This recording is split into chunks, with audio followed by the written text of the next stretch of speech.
podcast, that there is a big difference between the experience that a sim driver has and a real world driver has. And just because you're good in a real car doesn't mean you're good on a sim. They are the ones, I think, the real world drivers that will have gone away, they'll have done a bit more homework, a bit more preparation. The key to them, especially given that the first corner is the Andretti hairpin, key to them is going to be keep out of trouble.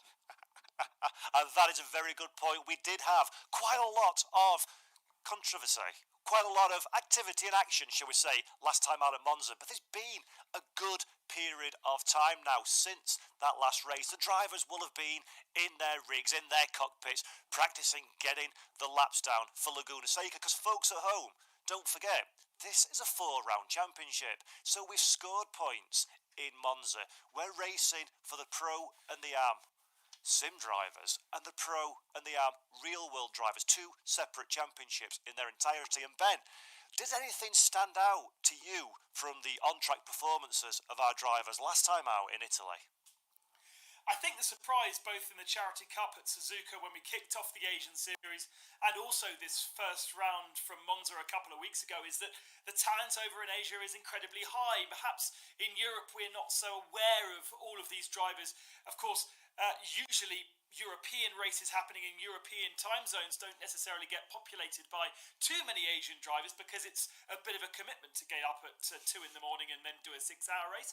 But to see all these guys come together, to race together, to have such an incredible entry list, and to see the progress of our real world drivers as well, from this Charity Cup through to now, I think that must be 6 or 7 weeks between the two, maybe even more actually, because I think we did our Charity Cup in August. I'm expecting to see the pace increase, the control increase, and only it will get better and better from our real world drivers as we get to the end of our 5-round championship. The 5th round is voted, of course, by you guys. So we know the 4 tracks we're visiting, but the 5th round is down to you, the fans.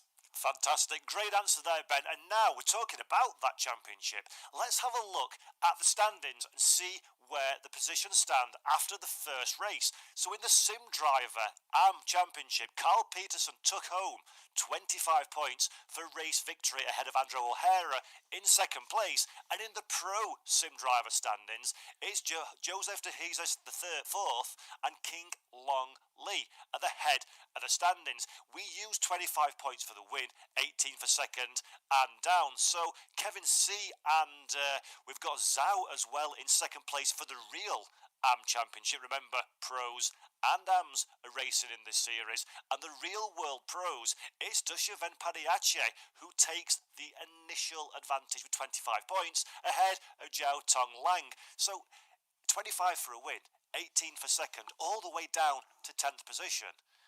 It's a very tight point standing. You can't afford to have an off weekend. You can't afford to have a no score or get involved, Ben, in one of those many accidents that we saw last time out at Monza.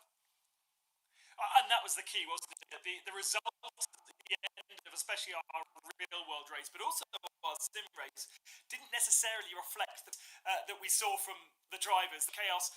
This strategy of the big things about this championship is there is that compulsory pit stop really should have done. So yes, that is our championship order right now, but I expect it to change come the end of today. And that's a really good point, actually, that there is strategy involved in these races. They're 60-minute races, so they're shorter, David Allison, in comparison to the real-world GT World Challenge Championships throughout the world. But at the same time, you've got to be conservative. You've got to stay out of trouble as well. And as a driver, what's the key to succeeding in these short but strategic races?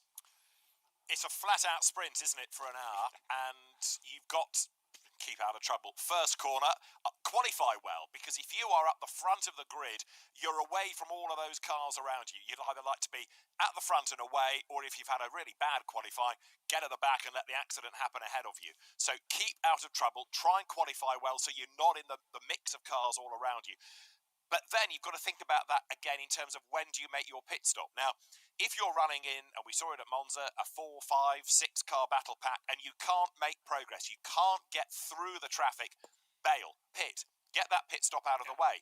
That might help your race, but it can work the other way. You could be on your own, you could rejoin in traffic and therefore end up going slower. So you've got to have your wits about you and try, if you can, to read the race behind you, work out how long a pit stop is going to take and where that time lost is going to put you in the order, because you could come out with cars all around you and you've actually lost the benefit of your early stint. So timing is key. Yep, absolutely. And of course, Laguna Seca is a very short racetrack in comparison to some of the venues that we visit. A very difficult pit entry and pit exit as well. But we'll talk more about that in a moment. Let's have a look at the drivers that will be participating in these races. So the entry list for the Sim Driver Championship, we have a lot of returning names. A lot of the drivers that took part in the first round at Monza, and also the the Charity Cup event in Suzuka will be on the grid. We've got 89 drivers across the two fields. That is an incredible number of racers from all around the Asia Pacific region running the different marks of car. And of course, just like the real GT World Challenge Championship, Ben, we've got different manufacturers, different marks taking place, different ideas of how these cars run on the racetrack. And Laguna Seca is a very different kettle of fish compared to some of the other championship race tracks that we use. Have you got any particular brand you think is going to be strong, or any kind of initiative and design of car that's going to come to the forefront at a track like this? Yeah, it's going to be different to what we saw at Monza for sure. It's a different character of track. There's a lot of medium speed turns at Laguna Seca, and of course the famous Corkscrew as well. So we'll see the balance of power from the different manufacturers change. The teams have, and the drivers have to their particular car for the full championship. So we will see a balance of power change a little bit. I don't think we've got ballast like we saw in the European Series. So the winning manufacturer in the European Series got penalised massively by carrying kilos of ballast. Don't think that exists here in Asia. But what we want to look out for, especially in this first sim race, is the fact that we have, yes, the pros that we've seen throughout the whole year, but we've got 19 qualified drivers from the hot lap competition, which you guys, if you've got a decent enough talent, could be in for the next round. 19 drivers, a lot of them the same, but a few good names that we didn't see in that first round, including Andika Raman Mulana, who I can tell you is qualified on the second row of the grid. So watch out for some of those new names that are AMs, but could actually challenge the pro category drivers. Fantastic, of course. Great to see new talent. We did Europe, we've done the Americas, and now it's time for the Asia region in the SRO Esport Official Championships. It's presented by Tarmac's Work, is this Asia series, so we're great to have Tarmac Works on board with us as well, and we can't wait to bring to the widest audience possible, showing a showcase of what these Asia region drivers are capable of doing in a professional, highly organised sim racing esport activity. And of course, on that subject, a shout out to the event organisers as well. It's a mammoth undertaking to bring people from all around the world together in one virtual space to broadcast these races. The commentary team that are based in different countries, myself in the studio, the race direction team all over the world, and the drivers in Australia, Hong Kong. We've got such an incredible setup, and it's wonderful to see that, and see that we shall do. I am going to hand over to Ben Constanduris and Mr. David Addison to get to the track and see this opening race for the Sim Pro and AM drivers. Paul, thanks very much. Let's go racing then, everybody. It is the second round of the GT World Challenge Asia Esports Championship. Welcome to Laguna Seca. 2.3 miles long, this circuit. We are in the California sunshine. It's going to be an early morning set for the game, and the grid will venture out in a moment. Everyone will connect with, after the qualifying session, Andrew Lawrenson lining up on pole position then, with Andrew O'Hara alongside him, pole position being on the inside of the road, because you've got the run to the first corner, which is then a left-hander. And you'll notice from the colours that it is an all laundry house front row, this very enthusiastic team that has arrived with a splash of colour. The second row of the grid, you've got Yuki Shirakawa and Andika Maulana. The third row, this is where you find, first of all, Carl Peterson on the inside, the man that won the first race outright, even though, remember, he is from the AM class. Brilliant job he did at Monza.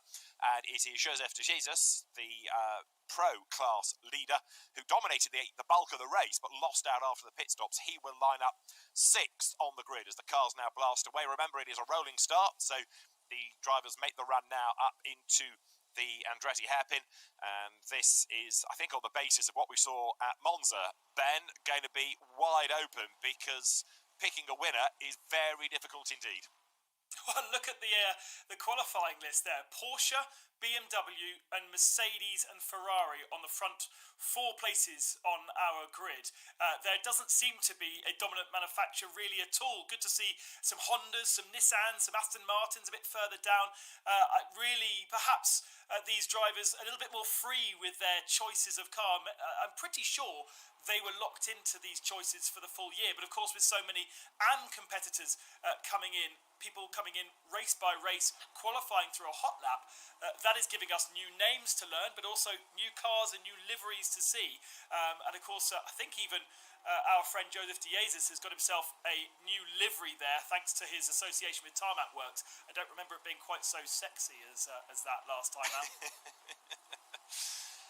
It's called evolution, isn't it? Something like that. Well, he certainly has a point to prove. The Laundry House team, based on Leighton House, if you've got a very long memory, you'll remember Leighton House as a sponsor and then as a constructor, in quotes, in Formula One, but also sponsoring Group C Porsche 962s and other cars within Japanese motorsport. This is a team that's got drivers in this sim championship as well as in the pro category. Getting a look at the circuit, narrow sections to it, some very testing elements here. The road dips downhill, climbs up the other side. So it is going to be Andrew Lawrenson, the man in number 911. What else could it be but a Porsche, who will start on pole position with his teammate Andrew O'Hara lining up alongside him. But as they head towards the Corkscrew, this is certainly going to be another pinch point during the course of the race. Now, are people going to pit early, get it out of the way, and then concentrate on going to the end, do you feel, Ben? Or are they going to try and build up a cushion and pit late in the race where they know what gap they have to play with? I think you were totally correct in the pre-race to suggest that you have to analyse the situation you're in at the time, don't you? Because with such a short track, only 1 minute and 20 a lap time around here, traffic is going to be huge and very, very key. We've got 42 on the entry list on the left-hand side there, so it's going to be a very busy track. And yes, you might be in traffic before the pit stop, but you might also come out in traffic after the pit stop, and you may want a spotter, a team manager, looking at what you're doing. Here the cars are then on the start-finish straight. We're about to go racing, but some big gaps at the front. Well, indeed, it's a bit untidy, isn't it? So Andrew Lawrenson gets away now then as the clock starts, but he was at least a row up on his teammate Andrew O'Hara as they dive up towards the Andretti hairpin for the first time then. Dive into the corner, out wide goes the BMW, so O'Hara is in jeopardy. Works like that, being turned around is Joseph de Jesus. There is mayhem, I'm afraid, because he tagged another as he spun. He's then been collected, and what that now means is that the leading 4 will break away. A gap has opened up after the big contact that we've had down at turn 1. So it's Andrew Lawrenson, the race leader. He now will try to make good his escape. There's O'Hara in second place. Yuki Shirakawa runs in third, and then fourth looks like being Andika Maulana. But after that, you've got a separate race because these 4, Ben, have checked out already. Yeah, absolutely. We're going to have a lot of cars with damage after contact there. There was a lot of people going into each other. We've got one driver that didn't even start. I think that's Brett Mabry, sorry. He's already back into the pits, but after one lap, I'm keen to see if everybody goes into the pit lane and gets cars repaired. That, I think, if you've got a car that's been involved in that accident, the BMW going off, that was Andrew O'Hara from second, understeering wide at the penultimate corner. Indeed so, more time lost there. This is the second element of it, if you like, where you've got people surviving. Look, so many heading to the pit lane. Now, is this because of damage, or is this to get that regulation stop out of the way? Either way, at the end of lap 1, Andrew Lawrenson leads the way. Second is Yuki Shirakawa. In third place, it is Andika Maulana.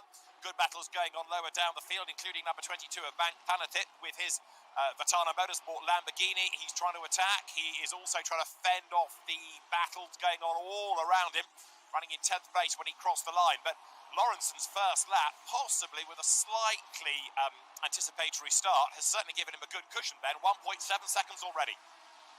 Unbelievable amount of cars in pit lane. I think 14, I count, have come into the pits to get themselves repaired. Terry Rayton's in there. Carl Peterson, our winner from the first race, into the pits on the first lap. They'll be repairing their damage, and they will also count towards their pit stop. So it's not the end of the world for any of them. They can get their head down and bang in some decent laps. By the end of the race, when the front group have to pit, they could be back in the ball seat. We've still got 57 minutes remaining. If they've got a car that can be repaired and the damage isn't too great and they don't lose too much time repairing the car, then it is not over yet. But there are plenty of drivers who have already taken their pit stops and are about a minute back from our leading group. Okay, the danger is losing a lap, but there's another one in strife there. 31 gets involved in it, Russell Rays. Now he carries on, and who was that got elbowed out of the way just up the road ahead of him? Certainly one has gone missing. It might have been the Nissan of Isaac Norman, I'm afraid to say. Let's see as they come there now up towards the completion of lap number 2. So Russell Race goes over the line in the Audi there, the sim racing PH car, the R8 LMS. Remember, he's 10th in the championship. Battle on for third place, though. Now, there, look, is the Mercedes. This is the car in the hands of Andika Maulana. He's going after Shirakawa, so second and third they run. But Andrew Lawrenson, he's getting away up the road all the time. 2 seconds to the good now. And again off the road there goes O'Hara. He's done it once. He enjoyed it so much, he's off the road again. But that just drops him more time against the leaders, Ben, doesn't it? Yeah, actually, I think what the problem is with Andrew O'Hara is he's got a very poor internet connection. You can see it on the timing screen. His bar is red. He's in jeopardy of being thrown out of this race. And we are seeing the car actually artificially falling off the track. He's not actually driving it off the track, but the feed is so poor from his particular connection that the game is predicting where he is and therefore predicting that he's in the gravel when actually he's on the track. Right, I'm with you. So it's all down to his internet connection, as the leader hasn't got a great one. The more yellow it goes, the more that yellow bar rises, the weaker the connection gets. Over the line goes Andrew Lawrenson. The gap's coming down, though, interestingly. 1.6 seconds now between him and Yuki Shirakawa. Now, Lawrenson was a non-finisher, effectively, at Monza. He was a notional 39th, so in terms of the championship, he's absolutely nowhere. But Shirakawa, then, running in second place, he accelerates along the far section of circuit now, trying to bring down that lead gap. Shirakawa was also effectively out of the running at Monza, 35th in the classification, so neither of them featuring as far as points. Both, therefore, need a good result out of this race, whereas Andika Maulana, third on the racetrack at the moment, he did finish 4th in class at Monza, so for points, he's looking pretty good, isn't he?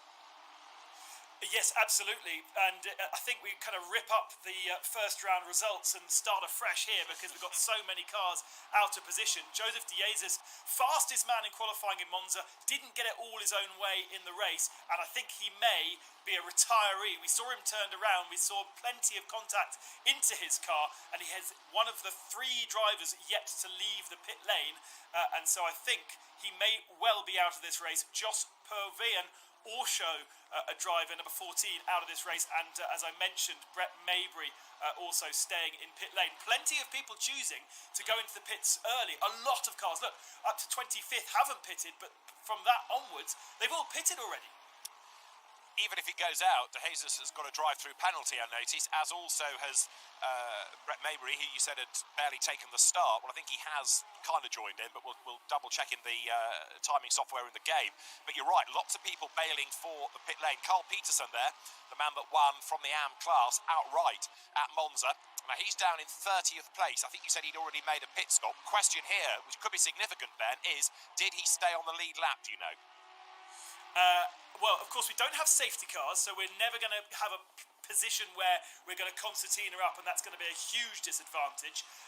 But he is... I can't quite see if he's a lap down or not yet. The pit stop is a long pit stop here, but probably not quite long enough unless you have to repair your car to be a full lap down. Interestingly, though, the BMW of O'Hara, I hope, is in the pits rather than has retired out of the race. But I did see 2 cars heading into the pits from the top of our timing screens. O'Hara now down in 21st.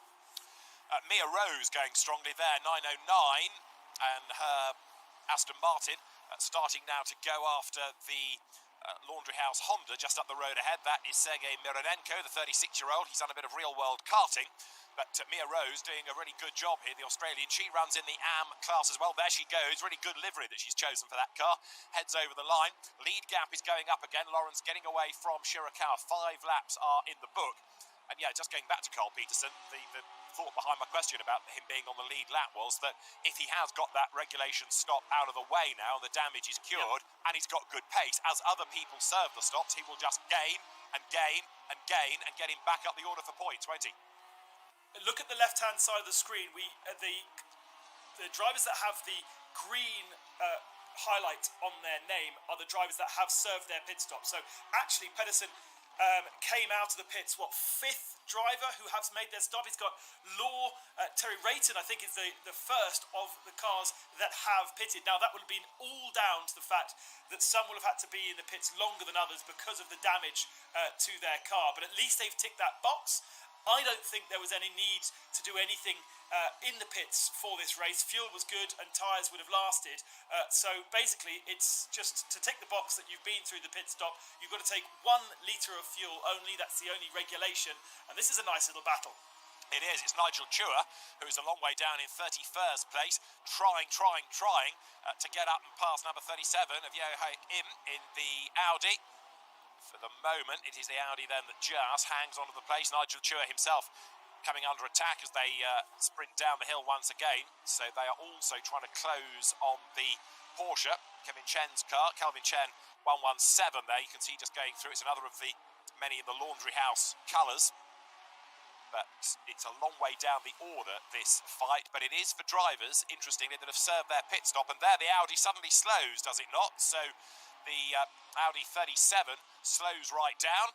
Drama there. Terry Rayton, in the meantime, Ben made the point quite rightly. He's the leading pit stopper. And as he goes over the timing line now, is pressing on, trying to get up the inside there. Is he going to be able to make a move? Not under braking for the Andretti hairpin. He's not, but he might be able to squirt up the inside coming out of the corner. Yes, Rayton gets his nose in front. Tries to get up and past Ho. He's on the outside line, down now through turn 3. Has he done it? Yes, he has. That was good, wasn't it? Right round the outside. Very, very brave. The track is a lot narrower than it looks when you look from the exterior. On board in a car, especially the racing line, is pretty narrow around the faster parts of the circuit. So very good to have found enough grip to do it around the outside there. I was thinking actually that he's in quite a dangerous position because he does have to get through past some slower cars. But in a race like this where you've got so many professional sim races, you won't expect people around you to make so many mistakes. If we were in the real world race, I think I'd be very fearful of being Terry Rayton right now, knowing the traffic around you and what they might or might not do. But I think most of these professional sim races will behave pretty well. Well, he's gained a place there off the renumbered Bentley of Setien Ho.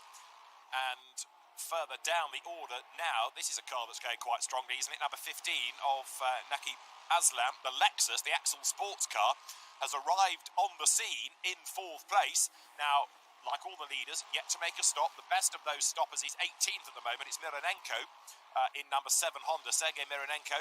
He has made a stop. He was 18th last time over the line. But the leading battle being joined by the Lexus. So great variety up front at the moment as another fight rages on there. Philippa Baquida, number 326, the Laundry House McLaren, run out wide by Ryan Houlihan. The Australian driver fends off Philippa. Also an Australian indeed, but both go wide and Houlihan goes very, very, very wide indeed. He survives it, but will have delayed himself there, Ben. Well, he's in fact kind of brought the BMW into play as well. They have to hang on the anchors. It's so hard to pick your braking zone at the top of the corkscrew. And for a moment, I thought that Farhan was going to get involved in those two McLarens, but wisely backed out of it. And I think you may have seen some more do-or-dare dives from our pro racers that come up as our second race of the day today.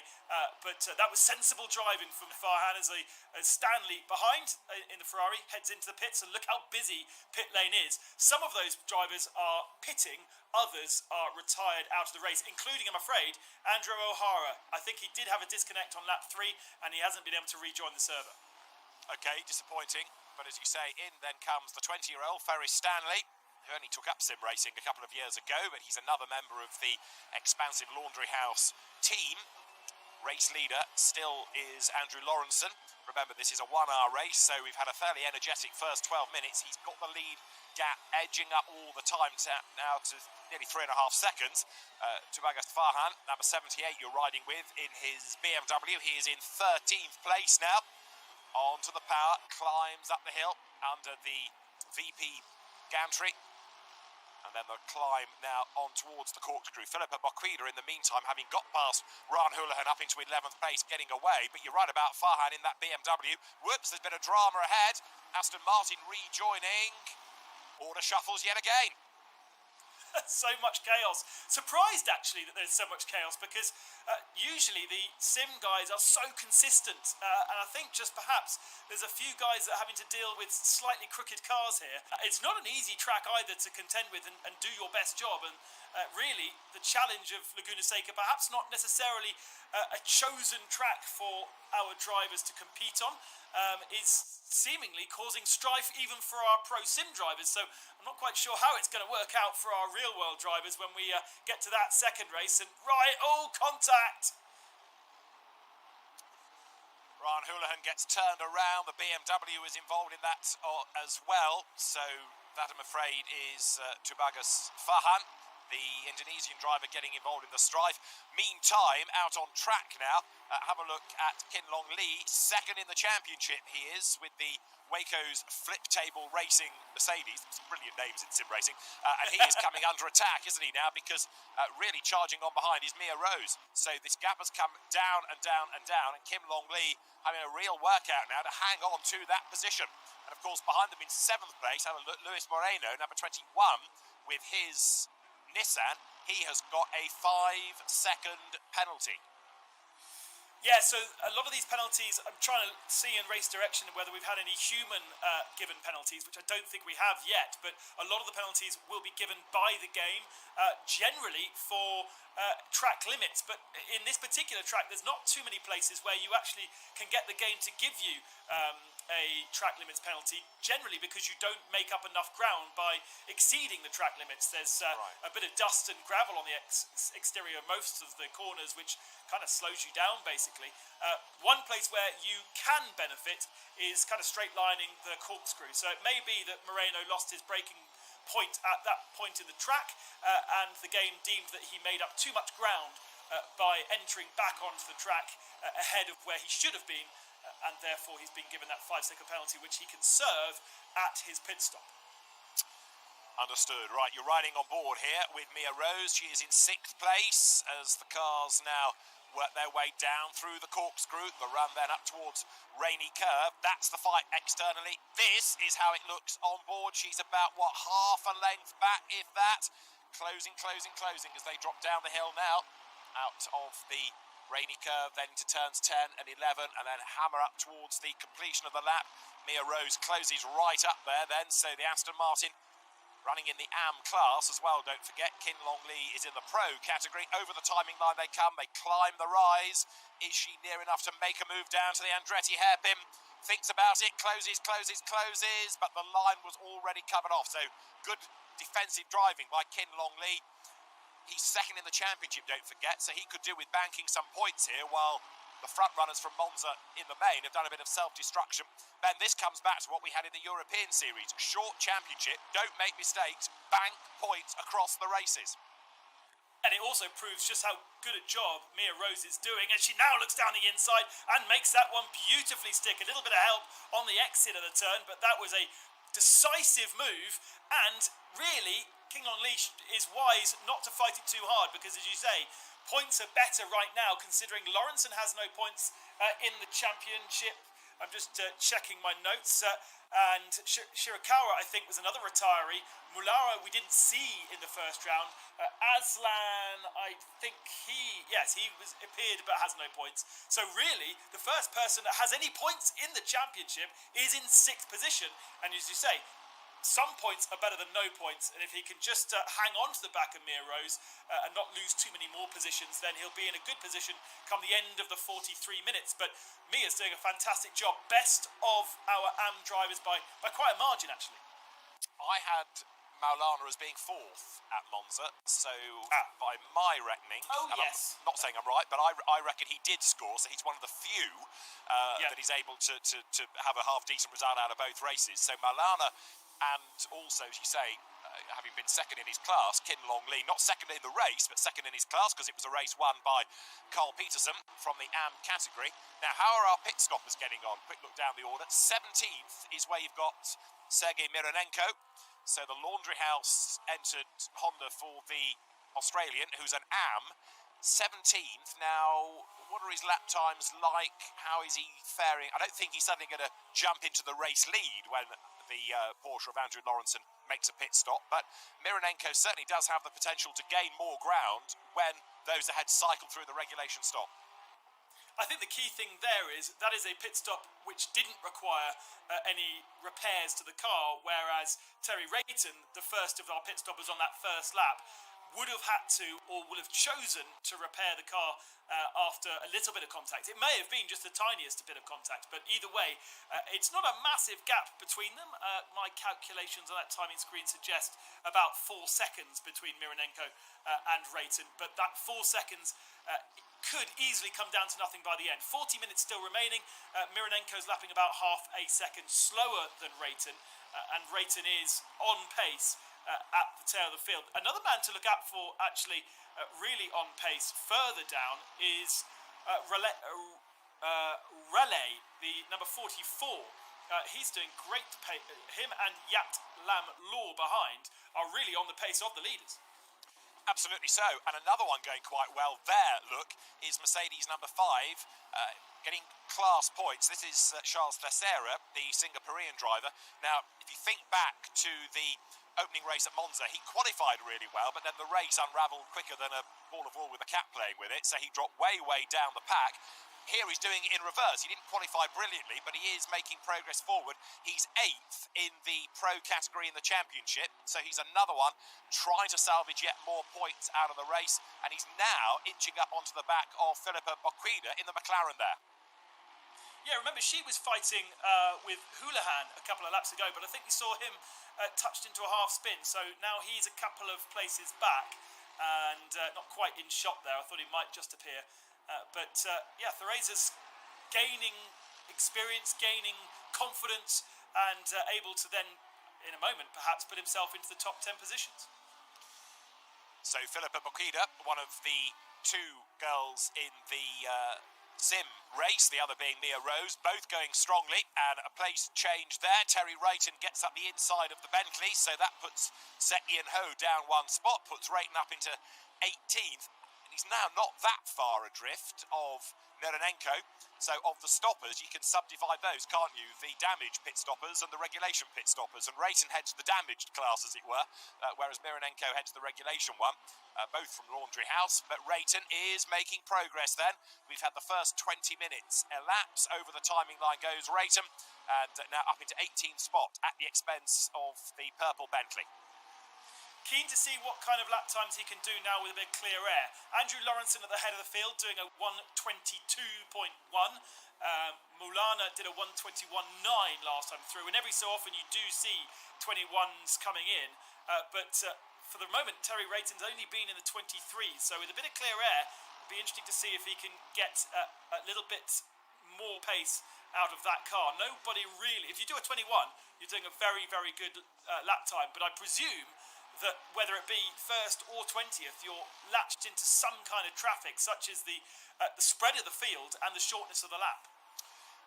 Yes, I think you're right, and there's going to be more of that, I'm convinced, once people make pit stops and come back in a out-of-sequence position. As you look at Prithvi, the Indian driver with his McLaren 720S GT3, the IR Esports entered car. Prithvi is in 16th place at the moment. Just up the road ahead is Mika Hakimi, 7th in the championship with his Mercedes, and they're both now starting to come under attack as well as they head up towards the timing line. The Mercedes goes by. This is the climb towards the Andretti hairpin. Prithvi goes through. Mironenko is next, having already made that pit stop, so keep an eye on number 7 as they drop down now into the Andretti hairpin. Up front, still Andrew Lawrenson in the lead of the race, and way out wide there, you see how suddenly the pace was compromised. Yeah, I was about to say that Mironenko really needed to be. He didn't need this traffic because with Terry Rayton breathing down his neck, they potentially are fighting for a very, very good position, and they need to be lapping as fast as possible on every lap, not have traffic. But the traffic made it rather easy for him. Did indeed, as there over the line goes Andika Maulana, and he is closing. Look on Shirakawa. This is for second and third as they head into the hairpin. So Andika Maulana, remember, who out of the leading group is the most consistent, as in top 4 Monza, top 3 here. And for my money, he's looking a little bit quicker now than Yuki Shirakawa. That Ferrari in second place coming under renewed attack as they sprint now up towards turn 4 through the right, speed building. A little bit of a kink before you then swoop into the next left-hander. This is turn 5 that they approach now on lap number 17.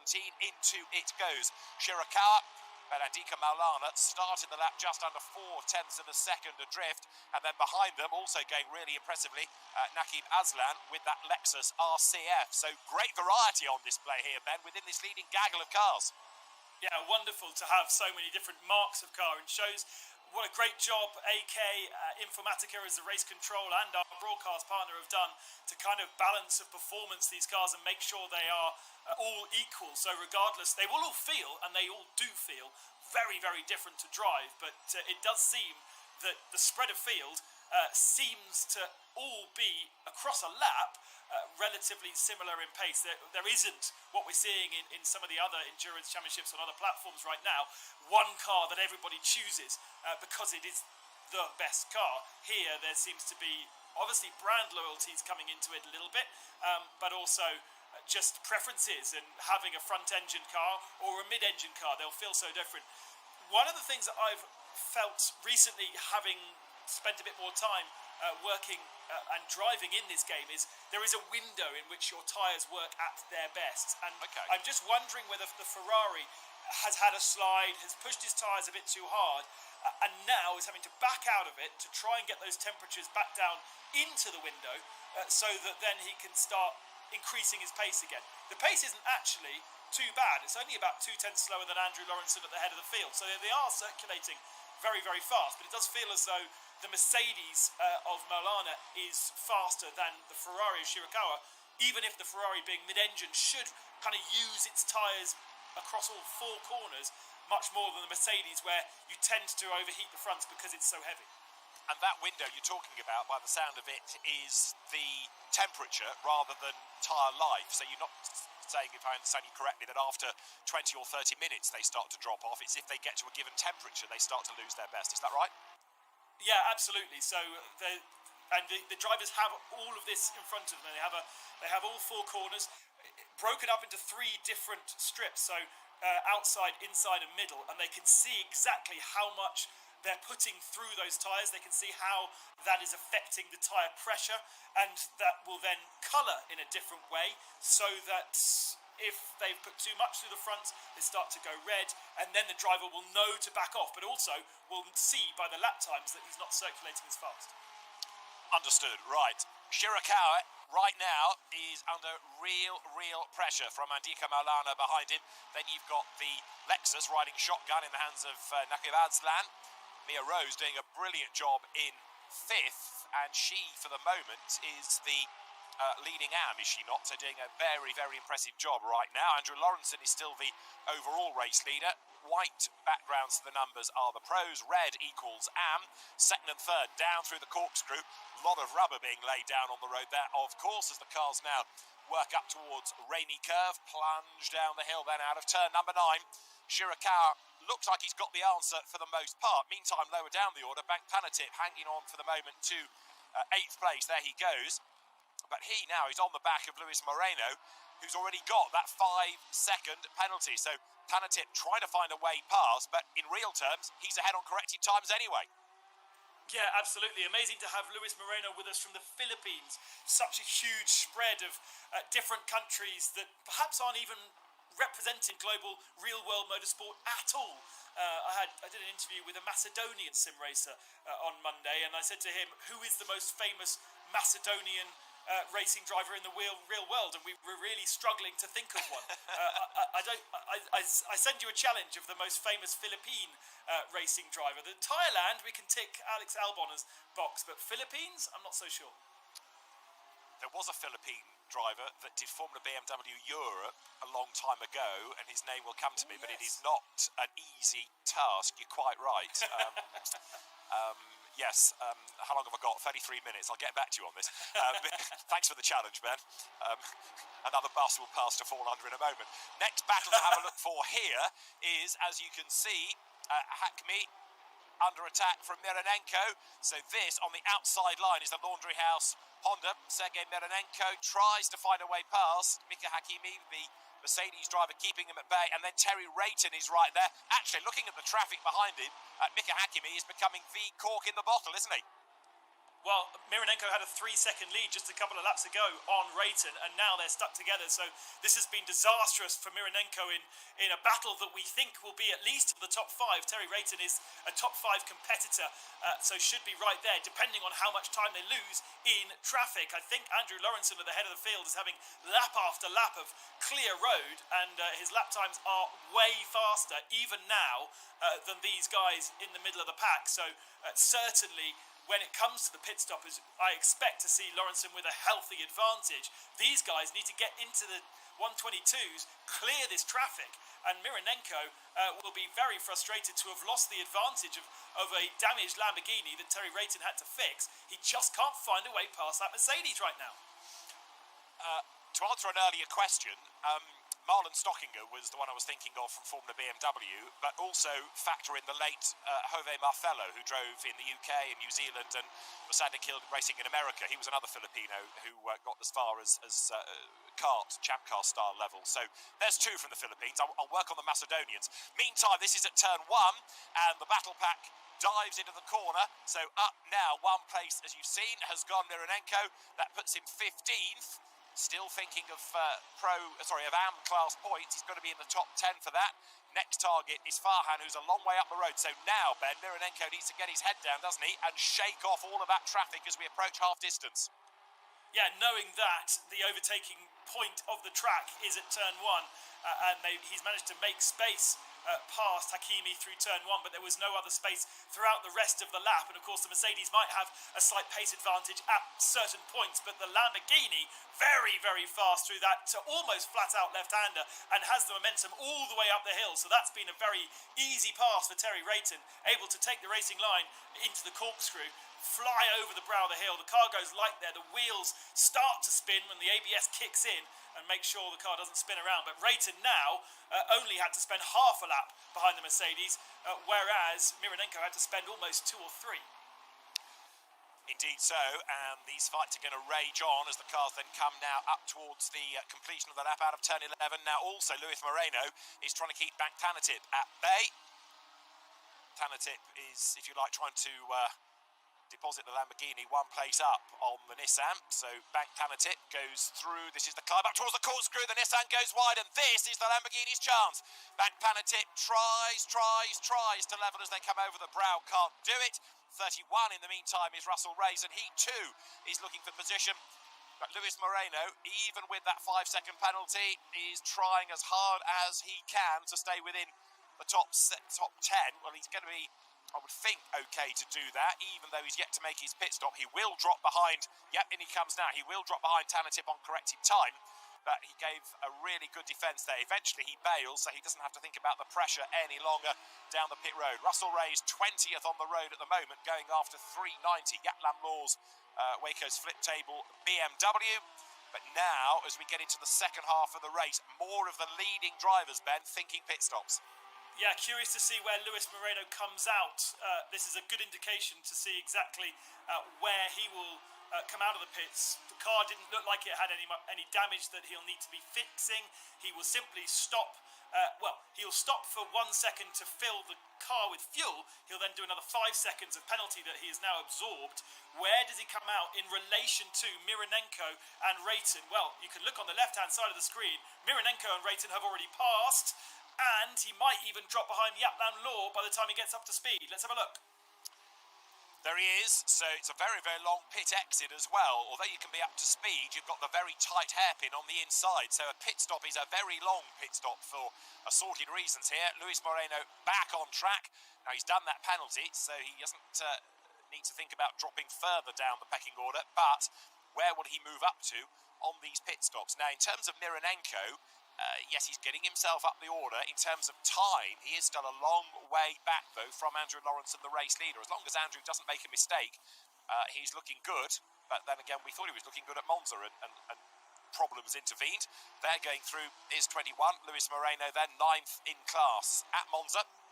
And in the red Motul Works livery, he presses on. Ryan Houlihan, in the meantime, late entry for Monza. Good to have him here at Laguna Seca as well. Presses on. He's currently running in 12th overall in the McLaren. Some maths then. Moreno coming out about, I'd say 16, 17 seconds behind Mironenko. He went into the pits from 7th. And so add 16, 17 seconds up from Thanatip, who is now in 7th position. I reckon that is a battle for the top 5 between Mironenko and Rayton, as our leader, Andrew Lawrenson, now pits. This will give us a much better idea of where those two early stoppers will fall out. And this now becomes the on-the-road lead battle. So Shirakawa and Maulana go through, still being chased by the Lexus of Naqib Aslan. So there they are, new 1, 2 and 3 as they climb the rise up towards the hairpin at turn 1, the Andretti hairpin.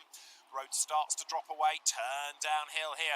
The Lexus getting closer and closer, actually, to Andika Maulana. So a few laps back, we had Maulana crawling all over the back of Shirakawa. Now he's falling away and having to defend as Andrew Lawrenson slowly makes his way back into the race. Gets to pit out, accelerates away now, and where is that going to put him, Ben? 6th for the moment. Might lose more places, though, as he serves the hairpin on the inside. It's very, very slow, but actually it's quite a bit shorter. So ultimately, if you're alongside somebody into the braking zone for turn 1, you tend to come out just ahead of them. And so Lawrenson comes out ahead of Bokida, behind Thanatip by 10 seconds. And therefore, quite a way ahead of his teammates Mironenko and Rayton. When it comes to, he had coming into the pits, I think he had about a 10-second advantage anyway. So still on for Mironenko and Rayton in the second half of this race, but Lawrenson now just needs to be careful about those cars that have not pitted that he might have to overtake to keep up his pace. Have a look behind these two. Aslan in the Lexus has had a real drama over the last 3 or 4 corners. He was certainly wide coming out of turn 10. I think he'd lost ground even before that because Maulana, has absolutely disappeared from him and has closed right back up onto the tail of Shirakawa. So has Naqib Aslan got a problem? Has he made a mistake or multiple? Because now he's being reeled in by the look of it, lap traffic. Another good fight going on here as the Bentley gets a bit of hit and shoulder and forced out wide. So Yatlam Law gets up the inside of Seki and Ho. The Bentley loses a place down to 18th now. Thanatip into the pits as well. Remember, he was battling with Moreno before the pit stops, but Moreno would have had to be 5 seconds longer in pit lane for that penalty that he incurred at the start of the race. So expect Thanatip to come out in around this battle, actually. It'll be a bit of traffic for him to contend with when he comes out of the pits, if my maths kind of work out. But of course, these guys, certainly this Bentley, still needs to pit. Does indeed.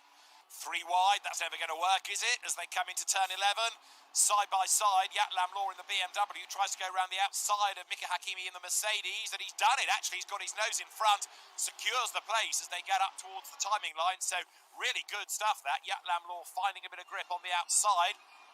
On board now in the Bentley. This is Sek Yin Ho's view. In the srfcworld.com, Bentley down the hill out of turn 1, rides the curb, but actually loses a length or 2 as he powers into turn 2 here.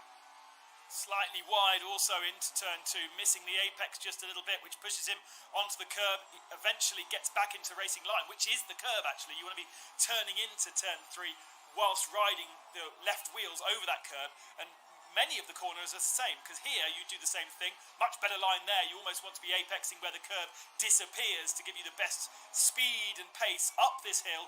A slight flick left. Try not to throw the car in too much to unsettle it too much, but it is incredibly fast. And there is a little bit of forgiveness on the runoff area on the outside, and then of course this horrible braking zone over the brow of the hill, and then throwing yourself back down the hill. A mistake from the Mercedes ahead. Hakimi really struggling here, and again look a little bit wide through that, quite fast left-hander also. Carl Peterson, the Monza winner, remember, was caught up in all of the dramas on the opening lap. He is down in 22nd place overall. So after a great start to the season, it is not so good here. I'll try and work out in a moment where that's going to put him in class, because he should still be on for some points, shouldn't he? 6, 8... just outside the points, I fear, within his class. The order shuffling, though, as more and more are now serving the pit stops. And Andrew Lawrenson has rejoined 6th overall, but ahead of all of the other stoppers. So he's still odds on for a race win. As you look at Baquida, Philippa Baquida doing a great job here, keeping Charles Leclerc at bay. Good news for Carl, or better news for Carl Peterson, as our winner from the first race, is that Andrew O'Hara will not score points. He is retired out of the race, and to my reckoning, I can't see Fahil Rashmat on our entry list or on our timing screens. I may be wrong, so if you see him, then point him out, but I don't think he's in this race. So actually, Philippa Baquida, who finished in 4th in that first race, would be the next closest challenger. She is 2nd at the moment in the AM race, the AM category, so she will also pick up some decent points. And actually, it's a race between her and Terry Rayton, I think, for the lead of that championship by the end. Fadli Rashmat did enter, number 62, but he's certainly not in the leading 23. Looking at the graphic, you might be able to access more of the timing to ferret about lower down, Ben, but he was certainly on the original entry list. Yeah, he's down in 33rd position, so he's been right. Heavily compromised by an accident at the start, I think. Right, if he's 33rd, you are forgiven for not spotting you, I reckon. It's buried there under your desk. So, as you see Philippa Baquida go through, the next little battle is Hakimi trying to keep at bay Russell Reyes, who gets himself up past Luis Moreno, but Reyes has still got to come into the pit lane, hasn't he? And the number 31 Audi here, so Hakimi yet to stop, Reyes yet to stop, Moreno has stopped, and it was a longer stop because of his time penalty. Andrew Lawrenson runs 6th on the road. We've got 21 minutes to go, and the Porsche driver still looking as though this is going to turn out to be a good win. Internet connection for Ryan Houlihan looking a bit ropey as Russell Reyes gets up the inside of the Mercedes. Has he got the drive out of the corner, Ben? Side by side, and there's actually a Nissan trying to play as well. This is a very difficult place to overtake because it's so fast, but just about manages to do it. Because of the compromised momentum, the Nissan is now going to have a nice drag down the inside and take 2 spots into the corkscrew and gets the car stopped as well, but a huge queue of cars behind. So the field battles on here. Downhill, Russell Reyes up the curb. Whoops, contact with Hakimi. Braves it out down the hill, and the Audi comes out ahead, but the inside line for the next corner will be Mika Hakimi, who breaks late. He's up the curb, comes out ahead. Russell Reyes runs wide. There's Carl Peterson in the background trying to get in on the act as well. The other Audi there, look, as well, is sort of Henrina Ralahay trying to go through. So it's all shuffling around as they come up over the line. Carl Peterson is 19th on the road. Should get it more out of all of this. Russell Reyes then, very energetic driving. In the end, it all unravels. He's back down to 18th and he's about to get jumped, I fear, by Carl Peterson, who has a look to the inside there, up to turn 3. No way by, though. No, difficult place to overtake there. Not really the braking zone, and it's kind of turning and braking at the same time. I really think that Mika Hakimi, who was pretty fast in our first race, may have picked up some damage in perhaps in the first lap or in the first couple of laps, and chosen not to pit, and is now hobbling around in that Mercedes. And of course, if you've damaged the car in some way, you may have bent the suspension, which in turn is going to overheat the tyres and is in turn going to make life more difficult. And the Ferrari's lost a couple of spots as well. A mistake from Shirakawa on that last lap. Absolutely right, but he has made his pit stop, I think, has he not? Because he's now shown as being green, and also Andika Maulana in. So it's the same order of the stoppers, Lawrenson, Shirakawa and Maulana. So they were nose to tail before, they're nose to tail after the stops, but Maulana all of a sudden, Ben, looks like he's got a bit more pace. Yeah, so that was what I was seeing, was them actually just exiting pit lane offline and with a slow lap time because they've been into the pits. But only 3.5 seconds back from Lawrenson. I wonder if he's had some traffic to contend with, because remember before the pit stop, that gap was nearly 10 seconds, but now the Ferrari relatively within shooting distance and being pushed hard by Maulana. The pace of those two, very, very good. They could do with working together, couldn't they, in a sense here? Yeah.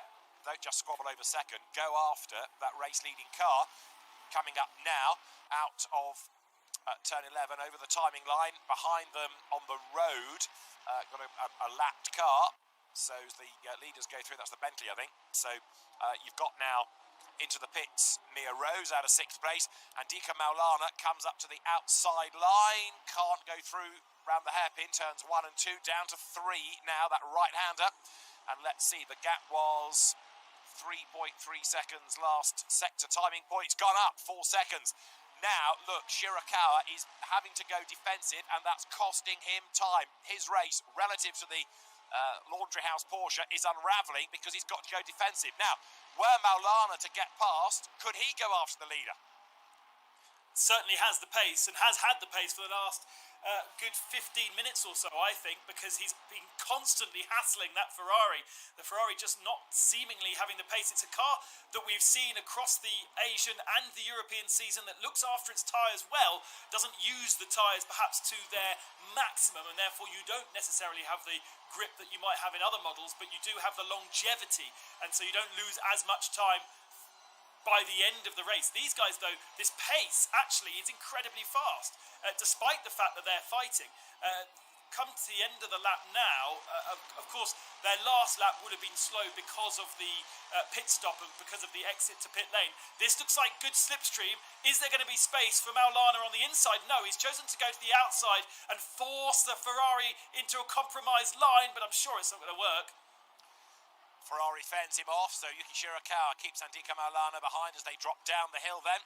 We are now looking at 31 laps in the book. We've got 16 and a half minutes of our sim race to go. Remember, the pros have their 1-hour competition still to come from Laguna Seca. But the leading gap has doubled, hasn't it now? Look, because, has almost doubled. We're up to 4.5 seconds between Lawrenson and Shirakawa. And then Maulana still runs third, so the top 3 stoppers remain in the same order. The leading car on the road yet to stop is the Lexus of Naqib Aslam. There, wide again goes Yuki Shirakawa. Certain parts of the circuit, the Ferrari edges away by a length also. Others, the grunt and go front engine Mercedes claws back the lost time. They drop down through the corkscrew. All of that rubber put down on the road now. Track surface colour changing as the race wears on. Curious to see if Lawrenson is in a bit of traffic right now, because Shirakawa's pace on this particular lap and Maulana is better than Lawrenson, and it has been for the last couple of laps. So maybe Lawrenson's found himself in a bit of traffic, and it will be lappery because there's only 2 cars ahead of him on the road now. We've nearly cleared all of our pit stops for our leading contenders, but certainly an issue for Lawrenson on that last lap. Actually, no, as they come across the line, 22.5 plays a 22.7. So actually Shirakawa losing a bit of time at the end of the lap. But timing screens kind of suggesting that Lawrenson was struggling on that last lap. It might be Shirakawa to struggle soon, mightn't it? Because look what's happening up the road. There is a back marker. Andrew Lawrenson, there he is, has just cleared 2 slower cars, and they will need to be negotiated by Yuki Shirakawa and Andika Maulana before too much longer. So we've got just under a quarter of an hour of the race to go. Andrew Lawrenson, you've got to take your hat off to him because he dominated this race. It was a good start, good qualifying, and as we said before the race started, qualify well, you get ahead of all of the dramas, and that's exactly what happened at turn 1, but he made the best of it. Yeah, absolutely solid driving. Actually, as we saw for the most part in Monza, he was unlucky to get caught up in accidents, but qualified well and qualified even better here. And because he was at the front, he stayed away from the issues. Remember, Joseph De Jesus was actually, I think, qualified 4th or 5th, so he was only the 3rd row and spun in the middle of the road at turn 2. So everyone behind him got caught up in some way, whether it be with contact or whether taking evasive action, and that was after turn 2. Lawrenson's race to lose, really, because all he needed to do is keep the car on the road. Absolutely right, and he needs to do so for another 14 minutes, another, what's that going to be, 10 laps or so. Here is Charles Thessera going over the line, still chasing after Philippa Boquida. She has yet to stop, so has Thessera. Mia Rose is behind, so right now Boquida is the leading AM ahead of Mia Rose, but that is because she has yet to serve the regulation pit stop, so we need that to flick over, I think, in the second part, the final part, once Australian driver Philippa Boquida, another of the Laundry House squad, has served the regulation pit stop. So the order is still a slightly false one. with some drivers not having made their pit stops. Of course, there's no window you need to stop within. You just do it when you need to, when you feel you want to. Now, as you well know, David, we got sent a document from Matthew Marsh, who's been helping out the Laundry House team to give a bit more information on their drivers, and very, very helpful. Thank you very much to Matthew for that. I'm sure you've read it entirely and have a question about the butt kickers that Andrew Lawrenson is running. Any ideas what a butt kicker might be, David? I'd love to pretend I did know, but sadly not. Explain, please. So a butt kicker is fitted to the bottom of your seat, and it gives you a bit more feedback because it's basically force feedback for your seat. You have force feedback through the steering wheel, and sometimes you might even get a little bit of force feedback through the pedal system. There'll be a little vibrator on the pedals if you're doing something wrong, like locking a wheel. But very few people run any kind of force feedback and movement in the seat. It's just too expensive. But he's running a butt kicker, so that means that if the rear end steps out, he will have that set up to give him a bit of in-the-seat feedback, which very interesting setup from him, and will be helping him surely, especially when he goes over the brow at the corkscrew and the car goes light. He'll be able to feel through his bottom that it's going light, rather than visually having to comprehend that and then do something about it. So a little bit more like a real car. Amazing, isn't it, how even sim racing continues to evolve. Here you've got Russell Reyes diving up the inside of Mika Hakimi. These two have yet to stop. Russell Reyes actually nailed that quite nicely. I was fearful he was going to run out wide, so that should put him 16th as they come across the timing line. Yes, it does. We've got 11 and a half minutes on the clock, but Mika Hakimi comes back at him to the outside line there. Can't find a way through. The Malaysian driver drops into turn 1 and 2. That very long hairpin. And there's contact. Whoops, Reyes gets sideways. Hakimi knocked him back into line. And Carl Peterson is going to gain a couple of places out of all of that. And suddenly, Russell Reyes and Mika Hakimi watch all of this traffic come streaming past them. It was going to happen at some point, wasn't it? Because the two of them still needed to pit, so they were going to fall way behind by the end of the race anyway. They've provided a great roadblock for us for entertainment purposes over the last 15 minutes, but now they are all free, and Peterson can get his head down. He'll have a nice clear track ahead of him and get some big laps in, but ultimately it's still going to be tricky for him to score points out of this one with so much lost time at the start of the race. And also going strongly, Ryan and his Aputre with another of the Aston Martins. This is the corkscrew. You can see there are cars everywhere at the moment. Wonderful overhead shot that as they drop downhill, now go towards Rainey Curve, not because it's raining, but named after Wayne Rainey, the great 500cc motorcycle champion, and plunge down the hill once more. 10 minutes on the clock then, and Philippa Baquida being reeled in by Mia Rose, and remember, she's yet to serve her regulation pit stop, so the AM class lead is imminently going to change. Andrew Lawrenson continues to dominate up front. Battle rages on as over the timing line also goes Isaac Norman with the Nissan. As Ben made the point earlier on, lots of variety on this grid, good to see. Having been punted sideways, Mika Hakimi now comes to the pit lane, but he's lost a lot of ground and he's losing further time on this lap while he's in the pits. Yeah, I think if I was him, I would have been in the pits quite a lot earlier. Yes, great to have a big queue of cars behind you, but if you have to pit and you know that you're going to be releasing those guys at some point, there really isn't much point in backing them up for so long, especially with a car that just didn't look like it was running well. I really think that he was carrying some kind of an issue and now plummets to the tail end of the field, having now ticked off that pit stop. Here's Terry Rayton. Remember, he was pitted on lap 1 with his little issue, and now, as we kind of predicted, is into the battle with Van Dip and Moreno and Law behind. So it actually split that battle when the pit stops were done by Van Dip and Moreno. Bank Tanatip then in the Lamborghini number 22 ahead of the similar car, but in the Laundry House colours, the Miami blue. There it is. So Terry Rayton pressing on, wanting to find a way past Bank Tanatip. They both pitted, so they can run to the end of the race now. They don't have to serve a pit stop.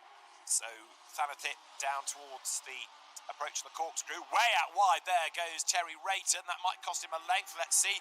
There's also some traffic up the road ahead. One of the cars they need to think about is the McLaren of Ryan Houlihan, and they're closing on him. So this is 8th, 9th and 10th. They get past the back marker, but Ryan Houlihan is going to have to look to his laurels pretty soon, because the interest rate, as it were, from Bank Tanatip is about to go up, isn't it? He's going to be very interested in getting up into 8th place. Oh, I've missed your puns. It's been a while since Not we much, you had a have. pun. Kinlon Lee has just come out of the pit lane, having made that his compulsory pit stop. Wondered if he would fall into that little battle between the two girls, between Philippa and Mia. And by the looks of the timing screen, I think he has. So he's got his hands full again with Mia Rose to try and keep her behind. Ultimately, not a big problem. In fact, yes, as the timing screen corrects itself, those two go ahead. They are battling for different points because Kinlon Ling is a pro and Mia is the leading am once Philippa goes into the pits. But that should be a little entertaining battle rejoined because they were locked together before the pit stops as well. Yeah, so Mia Rose heading for a class win. On the road, it is Nakib Aslan who leads, but has yet to serve his stop. Andrew Lawrenson, second on the road, is the best of the stoppers, ahead still of Yuki Shirakawa and Andika Maulana. We're looking at the battle for 8th, 9th, 10th. Houlihan, Tanatip, Rayton. Through go the second and third of the stoppers. In other words, there Shirakawa, there Andika Maulana. Philippa Boquida running 5th on the road. Still yet to serve the pit stop as downhill drops Andika Maulana. It's a shame, actually, because her pace was really good at the start, but it does look like that McLaren hasn't really survived this long stint. And, of course, all of the teams and drivers will now be feeling the lack of grip in the tyres. There was not a real issue with tyre life throughout this race, but they're never going to be as good as the fresh tyres that you put on at the start of the race. It's never going to be good enough to change the tyres. You're never going to make up enough ground by having new tyres. I mean, look at Andrew Lawrenson's pace, still managing to do late 22s, and a late 21 was the ultimate lap time, but ultimately you couldn't really do that lap after lap. So no point changing the tyres, but I don't think the McLaren of Bakida is treating the tyres particularly well, and so she is definitely struggling. Once she pits, she's going to be way down the order. It's interesting, isn't it, that some drivers leave it right to the very end like this. Maybe in the fullness of time we'll be able to get a better handle on why people choose to do it the way they do. For me, I would do it early and almost get it out of the way, or if you run in traffic, get it out of the way, get it done. But the purpose of leaving it right to the very end, like Philippa Boquida is doing, it's slightly more curious, I think, because finally now she does come in, but she's got no time left really now in which to gain any places back, has she? Because we're almost at the end of the race. And of course, by sitting in the pits and not changing your tyres, if you are having an issue with tyre temperatures, they will cool a little bit by sitting in the pit lane. Your brakes will overheat, but your tyres will slightly cool. So if you are, as I was speaking a little bit earlier, in that window where, or out of that window where your tyres have kind of overpressured, overheated, then sitting in the pits could be a solution for you. And, you know, looking at the performance of Philippa over those last 5 or 6 laps, she wasn't in the rhythm, she wasn't running at the pace that she had been doing earlier on. And so, you're right, David, I would have kind of used the pit stop as a kind of a reset, a breather. It is the opportunity also, of course, for these drivers to grab a bit of water and have a drink, because amazingly, there is so much physicality going in and concentration going into these 1 hour races. It is physically not so much, but mentally probably more tiring than if this was a real race. It's one of the things that I learned during lockdown when I interviewed Ben Barnicoat for the Pit Lane, the SRO podcast that we were doing, was what the drivers are doing on the sim in terms of what they wear and how they adapt for it. And you know, Ben said it's racing boots, might wear my gloves, team t-shirt, certainly don't wear my overalls, but he said what I have invested in are some blue glasses to keep the glare down, because you're focused on this really bright, really big screen for an hour, and it starts to hurt your eyes. So blue glasses to reduce the glare was something that he had, and I suspect others have as well. Now, we might yet get a change here for second place, because Maulana, with under 4 minutes to go, is having the last roll of the dice, isn't he? And he's right on the back of the Ferrari. You'd hope so, wouldn't you? Because he's been on the back of the Ferrari for such a long time, and you get the feeling that he has much better pace in that Mercedes than Shirakawa in the Ferrari. But so far, before and after the pit stops, he just hasn't managed to make it happen. And this is, of course, the battle for the two remaining podium spots, with Lawrenson now 5 seconds up the road. Had Maulana gone ahead a little bit earlier on, I feel like he maybe could have put Lawrenson under a bit of pressure, especially directly after the pit stops when Lawrenson lost so much time. But ultimately, there's not enough time now for him to make any difference on the lead, but he can pick up a couple of extra points if he can get ahead of the Ferrari, which seems to be stronger at points than the Mercedes. But then other times when we join the pictures, they're locked together. Yeah, it makes one wonder whether it's down to the cars or down to the drivers, doesn't it? Because they certainly can run nose to tail, but yet the gap on occasions has looked rather elasticated. So is that Maulana making the odd error? Is it that he gets stuck behind the Ferrari, has to drop back, let everything cool down and try again? We might find out post-race, but right now he's running out of time. He's also running out of ideas, I think, because Yuki Shirakawa has proved that he can drive a wide Ferrari, and he's hanging on to that second place. Yeah, that Ferrari is strong where it needs to be strong. It's strong up the hill, it's strong into turn one.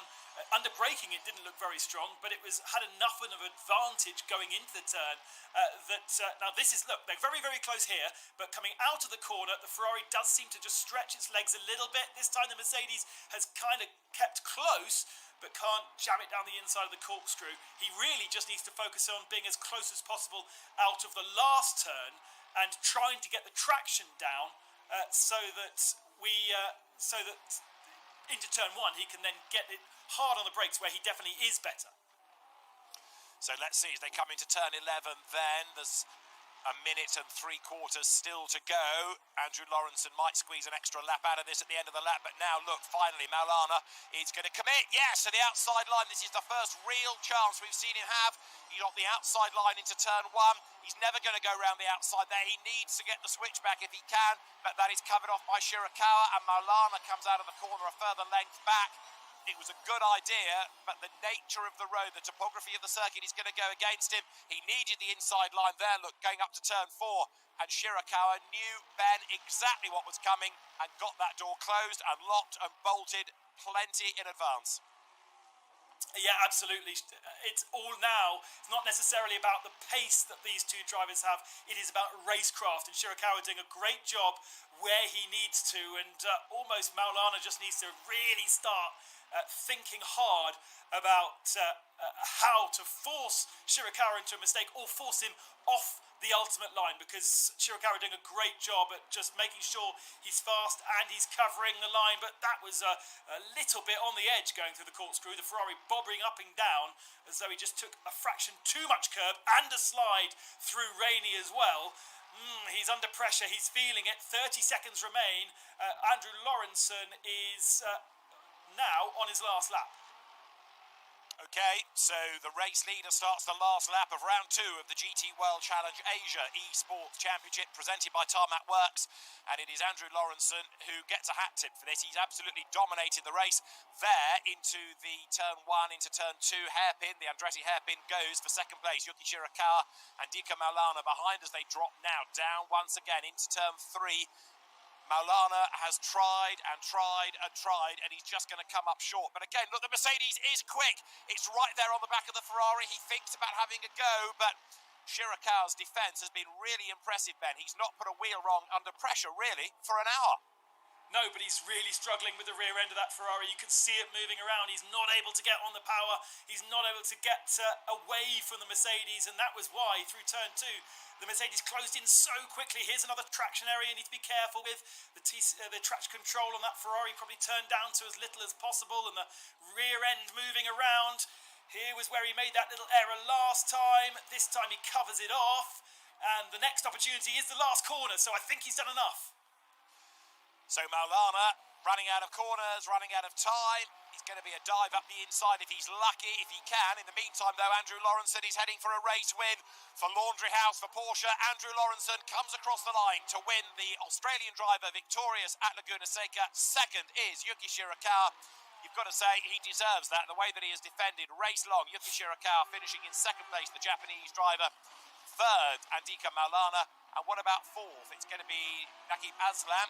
in the Lexus, seemingly 5th, Mia Rose on target to win the AM class. Brilliant for Mia Rose, that. And 6th is going to be Kin Long Lee. Terry Rayton here, Ben, pressing on for 7th place. That's a good recovery after his travails on lap 1. Yeah, a long little queue, and in fact managed to clear Mironenko by a couple of cars in the end. This was a little battle that was going on right to the end, and Kin Long Lee holding on from Rayton, and then Bank, Thanatip and Mirenko. So a really entertaining battle for the last couple of positions. Just a few more cars to get over the line. Filippa Bakida is going to finish 4th in the AM category. Mia Rose, female racer, winning that category. Great job ahead of Terry Rayton, Mironenko. Those two were the early pitters, and then Filippa Bakida in 4th, with Ryan Houlihan taking points for 5th. So if you go to the pro class, Andika Maulana 4th at Monza and 3rd here, the most consistent. These the provisional race results. Andrew Lawrenson ahead of Yuki Shirakawa, Andika Maulana 3rd, Nakib Aslan 4th, Mia Rose 5th, and winning the AM class ahead of Kin Long Lee in 6th place.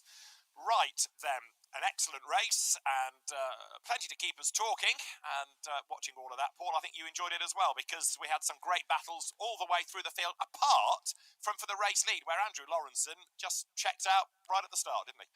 Yeah, fantastic. Thank you very much, David. Brilliant racing. Thoroughly enjoyed that. At the edge of my seat. And we had, just as we expected, a little bit of drama. Okay, Ben, maybe a lot of drama at the start of the race. But after everybody settled down, the track action was brilliant. Lawrenson, perfect performance, dominated at the front of the field. And for me, Ben Constantiouris, the fight for P2, Shirakawa, as David said in the live comms, did not put a wheel wrong in that 488 GT3 Ferrari. Brilliant driving from both of those drivers, actually, for the podium positions. Yeah, it felt to me as though Shirakawa was struggling with traction. He definitely didn't have the Ferrari underneath him like perhaps he would have done at the start of the race, and just was able to really, as I said, it wasn't down to pace by the end. It was down to racecraft, placing the car in the right place, doing the right things at the right time on track, and covering Maulana. I think, for me, had Maulana managed to pass him in the first stint, he could have challenged Lawrenson for the win, but ultimately just couldn't find a way past. And you know, that's the beauty of racing. It's sometimes, well, you don't see it in Formula One, but it's not just about flat-out lap times. It is also about racecraft as well. Yeah, exactly. Many different permutations of things that could happen in the race, but in the end, it was Lawrenson at the head of the field that won the first race of the day today in the GT World Challenge Asia, presented by Tarmac Works. That was our pro and AM, sim racers taking part in their event, and we've still got, so stay tuned, everybody at home, the pro and AM real world drivers to take to the track for their 60-minute event. But before we get to that point, Ben, I just want to say a massive congratulations to our female racers taking part in this event. Mia Rose in a fantastic 5th position and the first of the AM drivers, and Filippa Bakida as well. Great drive. Unfortunately, just slipped out of the overall top 10 in 11th at the checkered flag. But both of our lady racers performing exceptionally well and providing some great entertainment out on the track. Yeah, absolutely, and there's so much focus and so much talk about female drivers across motorsport as a whole, and it's so fantastic to see them represented in sim racing. And you know, there's some very, very good female races over in Australia across the different platforms. Emily Jones, for instance, does the V8 Supercar Series esports events, and it's fantastic to have a big, solid group of female racers coming across from Australia, and hopefully they can fly the flag not only in the Asian races that we've got on the world scene. Mia, you know, that is incredibly good. Yes, she won the AMS, but actually what impresses me most is her performance across the whole field, across the overall result, and beating so many pro drivers. Yeah, absolutely right. And once again, we saw strategic play apart. Again, I believe yourself and David spoke about it during the broadcast, where Bakida held on much, much later into the race than some of the other drivers. I was fascinated to see how Terry Rayton, who got involved in that early incident in the race and then came down pit road a little bit earlier than maybe some of his rivals, to see how he worked his way through the traffic and how such a variance of strategy plays out over the course of a 60-minute race. Do you stop early? Do you try and work your way through the field? Or do you hang on and risk those tyres falling off? And again, Ben, we've seen very different strategic decisions made by the drivers. And we're now on our third race, our second event, our third race of the season proper. Have you got a feeling as to what is the optimal strategy for a driver to take in these sort of scenarios? As you well know, Paul, you're more of an expert in ACC than I am. There is not the ultimate strategy for the race format that we have. There are different strategies for the different tracks, the different weather conditions, and the different cars. And obviously, we raced, I don't think we've mentioned it, but we raced early morning in Laguna Seca. Temperatures were kind, and therefore there was never going to be a need to change tyres. Yes, the tyres were not ultimately operating at their ultimate throughout the whole race, but they lasted. There was no massive drop-off. As we get through the rest of the season, depending on the track temperature, depending on the conditions that we experience, and depending on the tracks we go to, because of course that fifth round we don't even know where we're going yet, then we'll see perhaps the need to change tyres or the strategic option to change tyres. But today it was never a need. It was just tick that box of going into the pits. And of course, because of that big first lap accident, so many people running with damage, getting into the pits early was a very, very important thing to do for, I think, 15 cars in that first lap? Yeah, very, very popular was pit lane at the start of the race. And I just want to take you back to the start of that race again for a moment, if I can. We saw a significant number of cars involved in accidents. They're making contact, some people facing the wrong direction. And these are all reasonably experienced racers. They've put in a lot of time, a lot of practice. Why do we see these sorts of contacts on an opening lap? Is it over-exuberance from the drivers? Is it the inability to be able to see clearly around you compared to the real world? Why is that? Didn't see a replay of exactly what happened to Jesus. Very easy going into turn one, of course, with cold tyres to slightly outbrake yourself effectively, and the rear end just not sticking and so are rotating. That was one possibility. The other possibility, of course, with however many 40s that we had going into turn one, that there was inevitably going to be a little bit of contact, and it's the lightest of contact, as you well know, that turns these cars around. So as soon as he was parked in the middle of between turns 1 and 2 there was nowhere for anybody else to go. So many barreling into the side of him, and so many also avoiding action. We were lucky actually to have only 1 or 2 that fully retired out of the race. We could have had so many more. But once things did settle down and the drivers got into their rhythm and people started to find a feel and a vibe of the car and the track and the conditions and their rivals, we saw some incredible racing. You'll have to excuse that I've forgotten the name of the drivers now, but towards the end of that race, we almost had 3 wide into the Corkscrew, which is something you very rarely see successfully achieved. And the skill that these drivers are showing out on the circuit to race in such close proximity to each other, passing, trading paint, bumping door to door, it's phenomenal to see, isn't it? Especially with it being the Asia region as well, which is the first time really they've had such a high profile championship like this. Yeah, actually, it's very interesting that Laguna provides so much great action, because the layout itself on a piece of paper doesn't look that particularly special, but because it's so kind of medium to high speed, it's really hard to get every apex and every corner bang on every lap. And so even our sim world drivers struggle with Laguna Seca. I'm so excited / apprehensive to see how we get on with our real world drivers coming up in a few moments. Yeah, that's right. And while we speak of real-world drivers, let's have a look at the entry list of who is going to be taking part in this second race. There are names many people will recognise from the last round and also from real-world racing. There's pro and amateur drivers. We've got there Matthew Marsh, Alex Young with Formula One experience as well. Of course, we've seen these drivers are adapting to the world of virtual motorsport. Darrell O'Young there, you see this driving in the World Touring Car Championship and an array of GT racing series as well. But this is a new thing for them. This is driving in a virtual space. We've already talked about how technical and challenging and short the Laguna Seca racetrack is. And when you've got 45 GT3 specification cars on track with drivers with varying levels of experience in this kind of environment, as you say, Ben, it's exciting, but at the same time a little bit nerve-wracking as well. And compared to our sim drivers that we've just watched, do you think the real world pros are going to affect a different strategy than their sim experienced counterparts, or is it just a case of tackle whatever's in front of you and see how it goes? No, what we do know is there's so much more of a marriage now between the real world teams and the sim teams, and so I'm sure that even the guys that we've just seen racing will be helping out our real world drivers.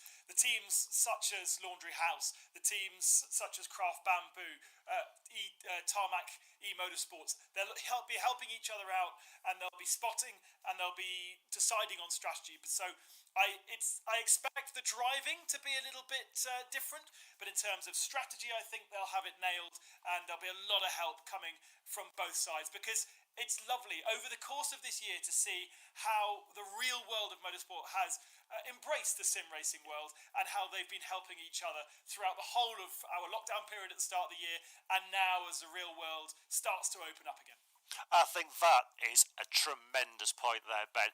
Virtual motor racing, sim racing, e-sport, call it whatever you will at home, is continuing to grow in number, grow in strength. We've got 45 cars lining up on the grid with real world drivers taking part in this championship. It's fantastic to see, and I'm thoroughly excited to see how it goes. And actually, speaking of which, let's have a look at the starting grid for this next race in the GT World Challenge Asia Esports Series, presented by Tarmac Works and the Real World Drivers. So the starting grid, as you can see, again, Ben, we've got a lovely mix of manufacturers involved in this one, just going to show that no one car is the standout performance so far.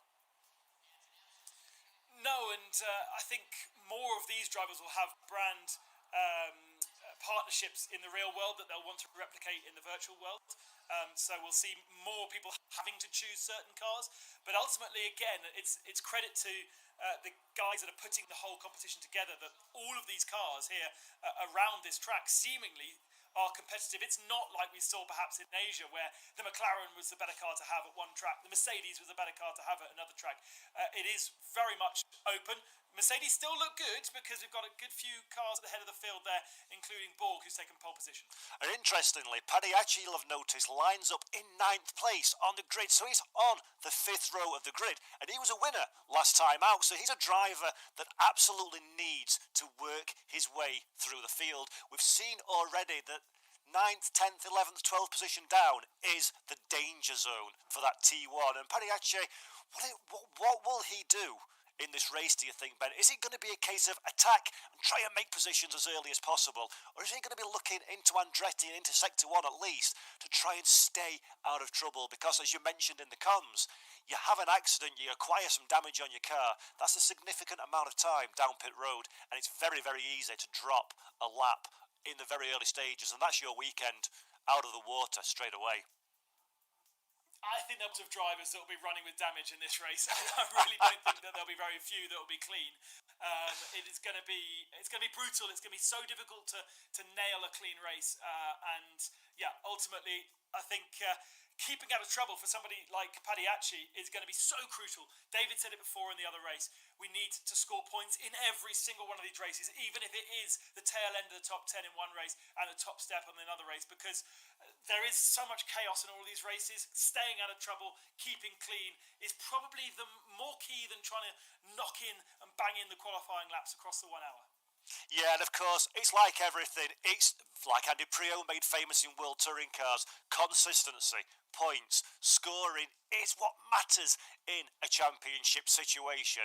And to clarify to everybody at home, by the way, first and foremost, folks at home, thank you so much for joining us in this broadcast. It's great to have you with us. Do leave a comment in the chat of the race broadcast. It'd be great to hear from you all. We've seen the Pro and the AM Sim racing drivers. We've got another 60-minute race upcoming, but this time it's the real world drivers taking it to the virtual track. 60 minutes. There is a pit stop. We are the SRO GT World Challenge Esport Asia Series, presented by Tarmac Works. We are delighted to be in the Asia region for this championship, and we're going to go to the track and have a look at the real world drivers in action for this, their second race of the GT World Challenge Asia Championship, powered by Tarmac Works.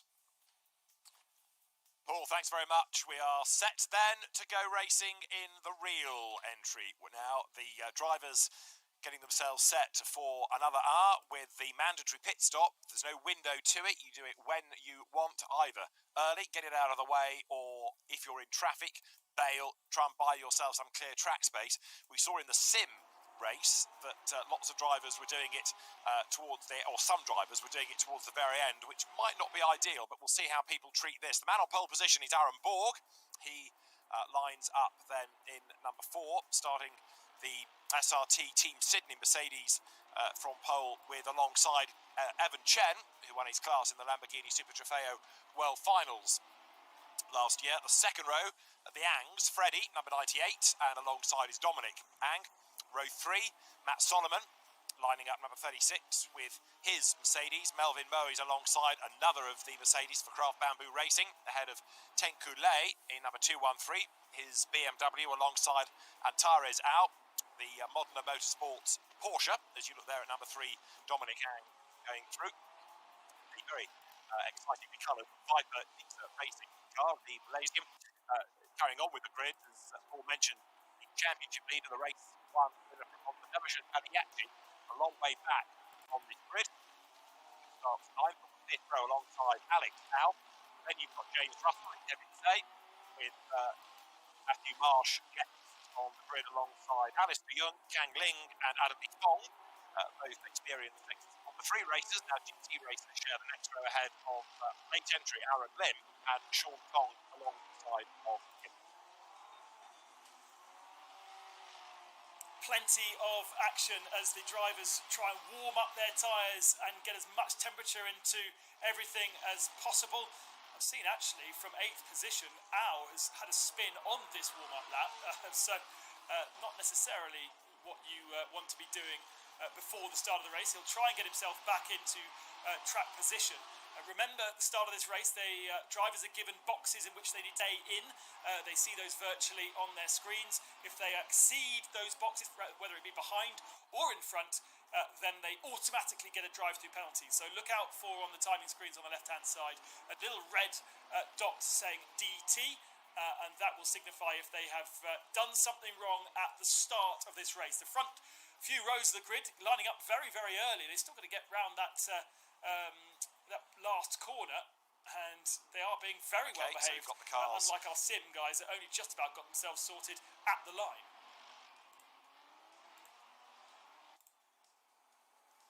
Right then, cars coming to the line. Dominic Ang in 4th position. Aaron Borg, Evan Chen, Freddie Ang on the front 3 rows, and off we go. And it's the braking zone down into turn 1, which is the crucial, and the Mercedes already with a slight advantage into there. Oh, but he gets biffed. He gets biffed by the Porsche. Was that Evan Chen that turned him around? And luckily, he's off the track this time. Such was the biff that most people can get past without causing issue, but on the exit, there's a couple more flying off into the barriers as well, David. Yeah, one of them, I think, was Dominic Ang in the Porsche from the second row that headbutted the spinning cars. So, yes, it's all kicked off right from the very start, hasn't it, as we rather feared. Not quite as bad as the sim race, but bad enough for those that had qualified well. So, strangely, being at the pointy end of the grid wasn't an advantage. Able to drive away from the traffic, far from it. It's people at the front getting themselves in strife, spinning, and then being the roadblock for the traffic behind. There was one car I noticed, Ben, that didn't even get into the race. Looked like there was a Porsche in the pit lane at the very start. One limping on there as number 7, Melvin Moe, climbs the hill. Whoops, another spin. Who was that going around? There is mayhem on this, the opening lap, all the way around the lap as Evan Chen leads the way, but there might be a little bit of an investigation into exactly what kicked off at the first corner and how that might ultimately shape the outcome of the race and the result thereafter. Yeah, we did have a couple of drive-through penalties handed out in race 1 by our race direction team, so it's very possible to have that in this race as well, considering that Evan Chen has now a healthy advantage in a laundry house liveried Porsche. Deja vu from the last race we had, but ultimately he's going to be carrying some damage for sure, and he's going to be carrying the guilt of pummeling the Mercedes into the first corner. Had a good start, but I think for me, Borg just hung on the brakes just a little bit too much into turn 1, slowed the car too much to hold the inside line. The idea was to cover the inside and make sure nobody threw themselves up the inside, but ultimately it meant that Chen was, all locked up and straight into the tail. The other thing that Evan Chen is going to carry, I would think, is this Damocletian investigation, surely, that will come to see whether he has a case to answer in that first corner, and it could well be that Mr. and Mrs. Drive get together with Mr. and Mrs. Through and end up, well, in fact, it's going to be a stop-go. Two different families, the stops and the goes have merged. So a stop-go 10-second penalty going Evan Chen's way for his part in that first corner drama. So now we're looking really at Matt Solomon ahead of James Russell, with Matthew Marsh going great guns in 4th place as they come out of the corkscrew up towards the completion of lap number 2. So Matthew Marsh there, gaining ground all the time. The 52-year-old who says that sim racing is for the teenagers. Matthew adapting really nicely. He's about to get into 3rd place once Chen serves his stop-go.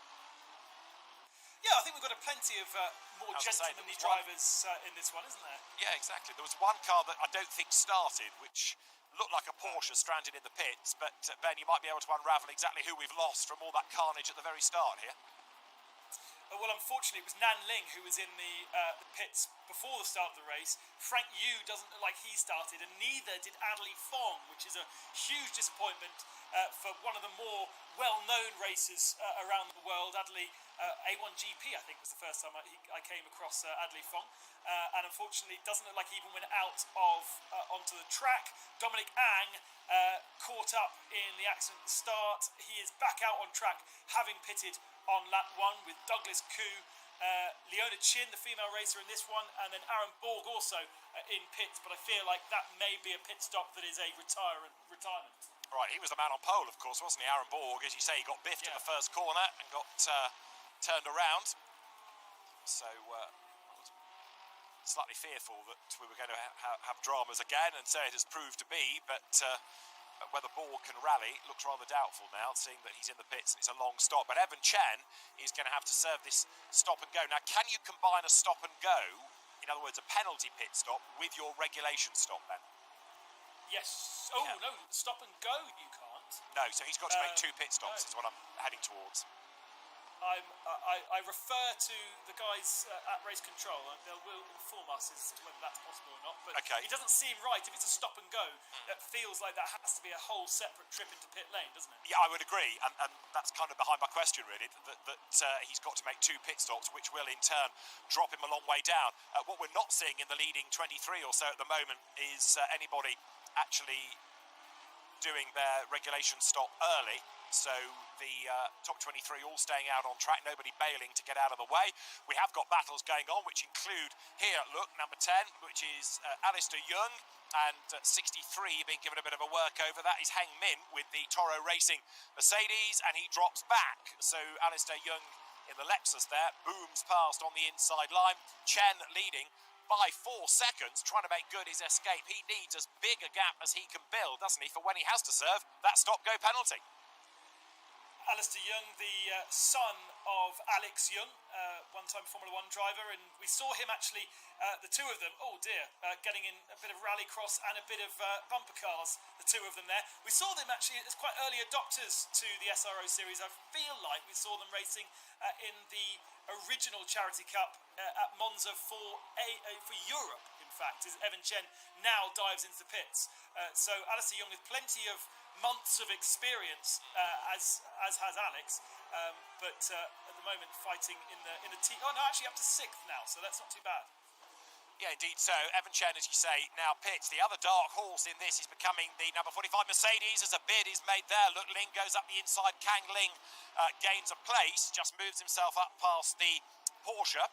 But as Billy Lowe drops back, so Dervishan Padiachi is in third place and he's breathing down the neck of Matthew Marsh for second. So can Dervishan Padiachi make it 2 in a row? At the moment, the pace would suggest that he is going to be able to chip away and go after the Porsche in second spot, maybe then after the race leader. A reminder of our championship positions coming into this race. Seems a bit crazy at the moment.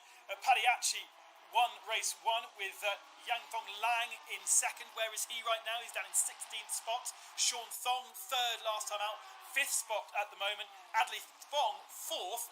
A DNS for Adley in this particular race. And then Aaron Borg, who had the pole position, he finished 5th position in Monza, and it's going to be a tall order for him to pick up any decent points after being extracted from the lead of the race at turn 1. So a real different, as I expected, a real different order that we have here to what we saw last time out, and some real send-it moves going on around the lap right now. And just to confirm, a stop-go does not count as one of your regulation pit stop. So you'll have to do 2 if you are Evan Chen. So he's got the stop-go out of the way, but then he has to come back in to serve the regulation stop. As there, now up into 15th place is Jiatong Liang, as Ben rightly says, second in the championship after the Monza race. He's coming under attack from the number 50 Ferrari of Hideto Yasuoka in the Ferrari, the Japanese driver, again from that pro class. Melvin Moe doing a reasonable job in full spot at the moment, keeping Shaun Thong and Alex Young behind him. But the race leader then, after Evan Chen having been forced to make that pit stop, trying to make good his escape on the road at the moment, as down Matt Solomon will come from the Corkscrew. There is Dervishan Padiachi all over the back of Matthew Marsh. So Matthew, who's done lots of racing in his time, as well as being a journalist and broadcaster, keeping Padiachi at bay. Matthew, from memory, had a win at the British Grand Prix one year in the Trofeo Maserati, the red-flagged race, and his car hadn't actually made a pit stop, so he was in the lead when the red flag came out. There was no provision to penalise those that hadn't stopped, so he and Vicky Butler-Henderson took a race win, which was quite a moment. But Matthew here is second. Matt Solomon trying to build the lead on track, isn't he? Yeah, absolutely, and not a name. Oh yes, he finished with 1 point to his name after the first race in Monza. Yeah, so Matt Solomon. So didn't get. Yeah. Sorry, but you broke up for a moment. Yeah, Matt Solomon never really shone, did he?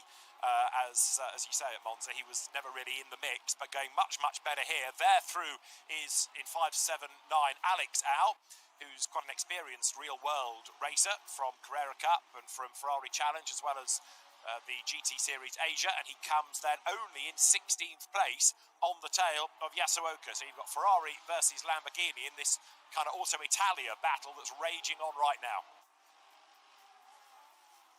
Plenty of time still remaining though, 50 minutes, and in these kind of races, you've got to also factor in the mistakes that the drivers will be making lap after lap, not necessarily adopted so comfortably to the world of sim racing from the real world, and trying to bring in real world traits into the sim world sometimes doesn't pay dividends. So there is, whilst the order looks calm at the moment, the pace isn't actually too bad. They're only lapping, the front runners are only lapping around a second slower than what we saw in the earlier race. So really, remember when we were started the Asia series, the Europe series as a two cars off in the barrier there, and heading straight to the pits. When we saw the European season start, there was about a 5-second deficit between the two categories, but these guys are much closer to each other. Absolutely. One of those, I think, that was in strife now going for the pits was Yasuoka. Melvin Moe, incidentally, running in 4th place. He has now copped a drive-through penalty for an incident on the opening lap of the race with 213. Tenku Lei, in the BMW, who came into this race being 6th in the championship. So it's heading into being one of those races where if you keep out of trouble, you're liable to get a half-decent result, aren't you? There are lots of people in strife and now being given penalties. I spoke a little bit to Matthew Marsh after the first race in Monza, and he was explaining to me that he had an issue with his screens at the start of the race and was struggling with frame rate. So you basically want as many frames per second as you could possibly get to have a smooth frame rate and therefore be able to see where you are turning in. That the the less frame rate you have, anything below 60, the car and the inputs don't quite match, and it starts to feel a bit kind of stuttery. So he was fiddling with the frame rate, fiddling with various settings to turn things off to try and increase the frame rate, and ultimately turned his mirrors off as we have more contact at the last turn there, and Taro Zhao now picks up a little bit of damage on his car. And by turning off the mirrors, he'd also had an issue with his screen. So even before the start of the race, he was incredibly stressed, and he was driving by marker boards by the end, braking when he counted to 0 on the marker boards rather than a feel for where he needed to be. Such was the frame rate issue. And I thought frame rate was how much it costs to hire a Zimmer. We've got more cars off in the background, so there's another Mercedes that's gone rally crossing. It's starting to get a bit more touring car-ish than GT-ish, this, isn't it? There's a lot more leaning going on. 33 Porsche on Taro Zhao, we saw getting roughed up. He's down in 12th. Evan Chen, now, have a look at this. He's 13th after his stop and go, but of course he's still got to serve another penalty. But interesting here, Ben, his pace looks pretty good. He's charging along. He's trying to close up onto the traffic, as you see Division Padayachi going down the hill. And now we've got him shown as being in 4th place. So has he dropped back on this lap? What's going on? Because the Mercedes was 3rd at the start of the lap. Yes, now he's back up into 3rd on that graphic. So Division Padayachi was on the tail of Matthew Marsh, but he's lost a lot of time somewhere by the look of it. I get the feeling that was a slow lap. We'll get confirmation from the timing screen in just a second. He had it dropped, I think, behind Melvin Moe, but Melvin, with a penalty to serve and a drive-through, he's now into the pits and doing that. Exactly the same, I think, as what happened in Monza. I have a feeling that Moe was right at the sharp end of the field, but had to serve a penalty. So Melvin will take 2 trips to pit lane in this race. The good thing is, such chaos across the 1 hour race is, even 2 pit stops, you still, if you've got the pace, might be able to snatch a point or 2, such is the chaos of the race. Matt Solomon leads, Matthew Marsh 2nd, Division Padiachi 3rd, was about right. That was where I think he was 5th for most of the race in Monza, and ended up kind of inheriting the victory with so much chaos going on in front of him.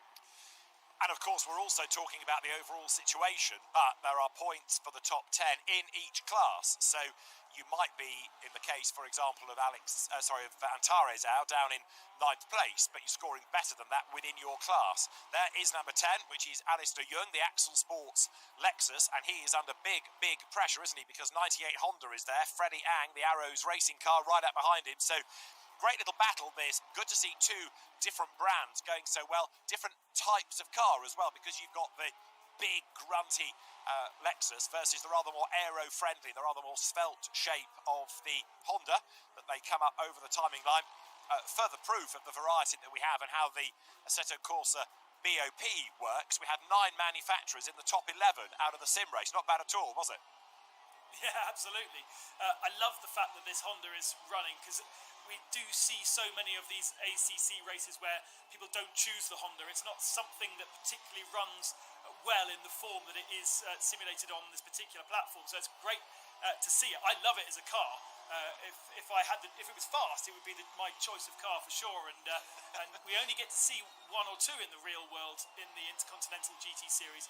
I think it was both in Indianapolis and in Spa last time out. But there's only one really, I think, that runs, isn't there? That's right, the Yas Motorsport car in Intercontinental GT, not GT World Challenge Europe. It was at Spa, as you say, because of Intercontinental points. But they are great-looking cars. We just need a few more of them to catch on. Rick Yoon here, another experienced real-world driver. He's an AM, and he is under attack, is he not now? Because as the cars swing through there, you can see Billy Kai Fung Lo, Billy Lowe with the Audi Sport Asia TSRT entry, the Macanese driver right up behind him as they sweep through the infield of the circuit. So Billy Lowe is another AM. This is 16th overall, but significantly, Ben, it's a battle for class position and class points, isn't it? It is. I've just managed to pick up on a drive-through penalty for Aaron Borg. Now, he's been given a drive-through penalty for causing a collision with Leona Chin on lap 1 at turn 3. So having been punted out of the lead at turn 1, he obviously came back onto the track and then caused further accidents. So that's a bit of a shame for Aaron Borg, who, despite going into the pits early on and being removed from the track, I had high hopes for at least picking up a couple of points, and unfortunately now with a second visit, that will be more harder, in fact. Yes, and lots of other people find themselves in bothers further up the road. The late entry to the race, number 2, Aaron Lim, doesn't appear on the entry list, but he did get into the race, started sort of at the front of midfield, if you like, but he also got caught up in the first corner drama, so he's another one a long way back, trying to make up some progress. Matt Solomon's lead gap, though, for my money, is coming down. Matthew Marsh, 2 seconds adrift now. He's getting a little bit closer as we look at Melvin Moe in number 7 on the attack, gets up the inside there to try and find a way past the Porsche 33 of Antares out. He does so, but then he runs way out wide over the curb, but does hang on to the place. I fear Matthew Marsh may have made a mistake. My timing screens are suggesting that he's lost a bundle of time on this last lap, and indeed, as you can see on the left-hand side, Padiachi inherits 2nd, Thong up to 3rd, Young 4th, Ang 5th. Where's Marsh? Is he out? Is he completely out of this race? No, he comes across the line in 7th spot. And as you were saying that, we had a yellow flag graphic at the top of the screen, which was there for all the amount of time you were telling us how many places he was losing. So, yellow flag, Matthew Marsh, are they connected? Well, we might be doing him a disservice, but Matthew Marsh bogged down now in 7th place, seemingly, after a moment. And there he is, number 17, going through. He's fallen back behind Kang Ling. Now, remember at Monza, Ling was very, very quick until, did he have a penalty late race? But here, again, he's underlining the performance that he's got from the Lamborghini, having been in the European Championship at the start of the year in a Mercedes. Yeah, Matthew Marsh lost 13 seconds on that last lap. It was right at the end of the lap, so I presume a corkscrew issue for him. He wasn't trying to open a bottle of wine. Here is the corkscrew. I think it's the first pun I've ever done, David. It must be... Welcome. There's another Porsche going off the road there. Now, he's got back onto the track in the background. This is Kang Ling's view as he drops towards the end of the lap. Pit in on the left-hand side. Whoops! Has to work very hard, but he's off the road, Ben. Oh dear, just lost the rear end under braking into that very hard braking left-hander, and manages to keep the car facing the right direction. Look at the numbers at the top of his dashboard there. Traction control on 3, ABS on 1. So he really is running this car as a pro driver would, with very little aid at all. If I'm running in this particular platform, I've got all of that turned up to the maximum just to help me keep the car on the road. But with ABS down at the small numbers, I fear as though perhaps a little lock-up going into that final turn, it was enough to take him off the road. Indeed so. It cost him a place as well, didn't it? So Matthew Marsh back into the top 6. The AM leader, incidentally, is Kevin Say. Now, he won the AM class at Monza. He's leading it here. Whisper it, after what we've seen today. We haven't seen much of it, but this is like consistency, isn't it? Somebody leading their Class 2 races in a row.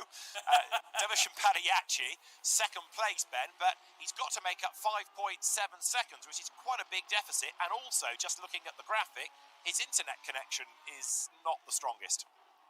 Yeah, that's okay right now. That's when you go above about half, when it starts to get really worrying.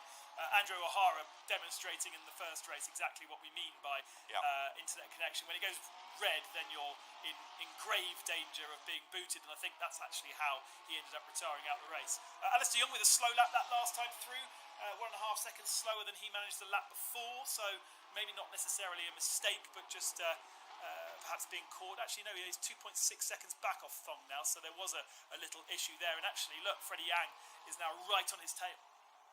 Absolutely right. Freddie Yang going really well in the Arrows Racing Honda. Whoops, that I think was number 3, Dominic Yang, getting it not just out of the way, but way out of the way, terrorised into submission. But Freddie Yang is on his toes, certainly, as he is onto the back once more of Alistair Young. So he's closer than ever before, short of going over the top of him. He's going to have to think of something pretty courageous here. He pulls out, has a look as they get on the run now towards the Corkscrew as they come along the Rahal Straight, and he goes one side and then the other, but everywhere he wants to go, that Lexus has ticked off the move, again shoves his nose up the inside heading to the Corkscrew. It's going to be a very sore nose, that, if he's not careful, because that Lexus is a big car and it's well driven by Alistair Young at the moment, and he's defending stoutly.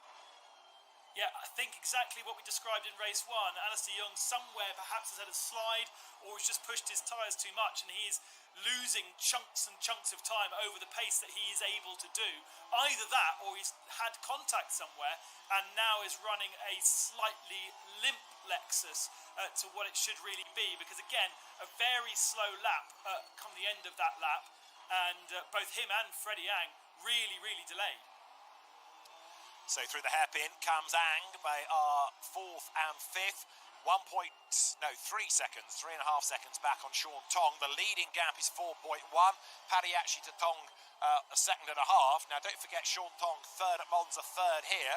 Division Padiachi was the winner there, second here. This is Ang making his move, and he's done it. Good car speed.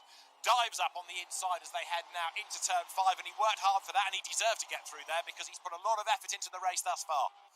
Again, Alistair Young struggling with grip through the mid-speed corners. That second right-hander around the back of the lap is almost flat out, and I think Alistair Young just losing the rear end a little bit, having to get out the throttle. The Honda was good. Oh, he's too deep into the corkscrew there. And now, will he get a slowdown? Will he get any kind of penalty for that? No, the game decides that he didn't gain an advantage by skipping across the track, but traffic might allow Alistair Young back up the inside, carries more momentum, and may think about going down on the inside. No, it's okay for the moment, but it was a small error from Alistair Young rather than Freddie Ang kind of ultimately having the better pace, although I do feel, though, he should be able to stretch that advantage now in 4th position if he can get his head down and not be distracted by back markers. Okay, so 4 seconds to make up then to Shaun Thong. Yeah, back up the inside comes Young. He's got the drag out of the corner, hasn't he? But Ben, he's on the outside now. He's trying to go round the outside. This is a much harder place to do it, and a little bit of elbowing from Freddie Ang to keep him at bay. And now, really, the next 2 corners are not places where you can run side by side or try and overtake. Not really braking zones. Perhaps going into the left-hander. We saw it in the pro race a couple of times. People jamming out the inside there, but it hasn't happened. And now Alistair Young needs to kind of settle down, try and get those tyres back into working order. But, I think when Alistair has a good lap, he's got the pace to run ahead of Freddie Yang, but too many errors are running into his laps, and Freddie Yang being caught out a couple of times, just running a little bit deep here last time, and also into turn 1. Well, this time he's got it right, and hopefully if he can stretch that margin now over Alistair Young, the pressure won't be quite so bad, and he can make fewer enforced errors. The gap has just crept up a little bit. Behind them, remember, in 6th is Matthew Marsh. It's Kang Ling 7th. A class-leading 8th is Kevin Say. 9th is Melvin Moe after his earlier penalty.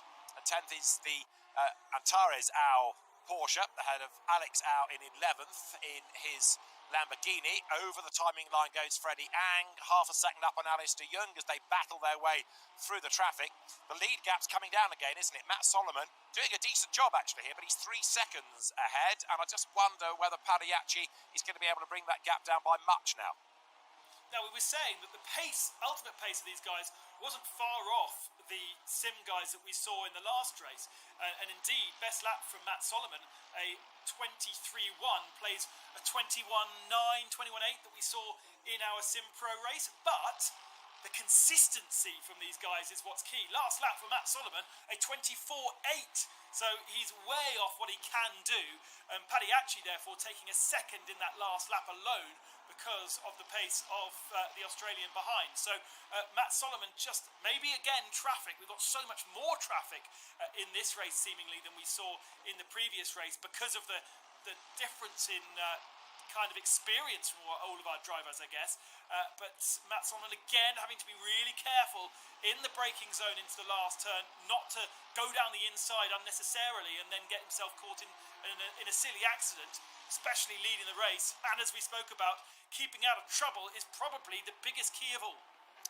Absolutely so. Well, there he is, the Hong Kong driver, born to an Australian dad and a Chinese mum, but he has the Hong Kong licence as well as an Aussie passport. We've seen him in Europe in Formula 3, Matt Solomon, but has raced a lot in China. Good battles going on here as Kang Ling tries to get up through the traffic. Also, the battle between the Owls rages on. Alex Au on the back of Antares Au. So it's the Porsche ahead of the Lamborghini. This is for 10th place. Look as they climb the rise, heading up towards the Andretti hairpin.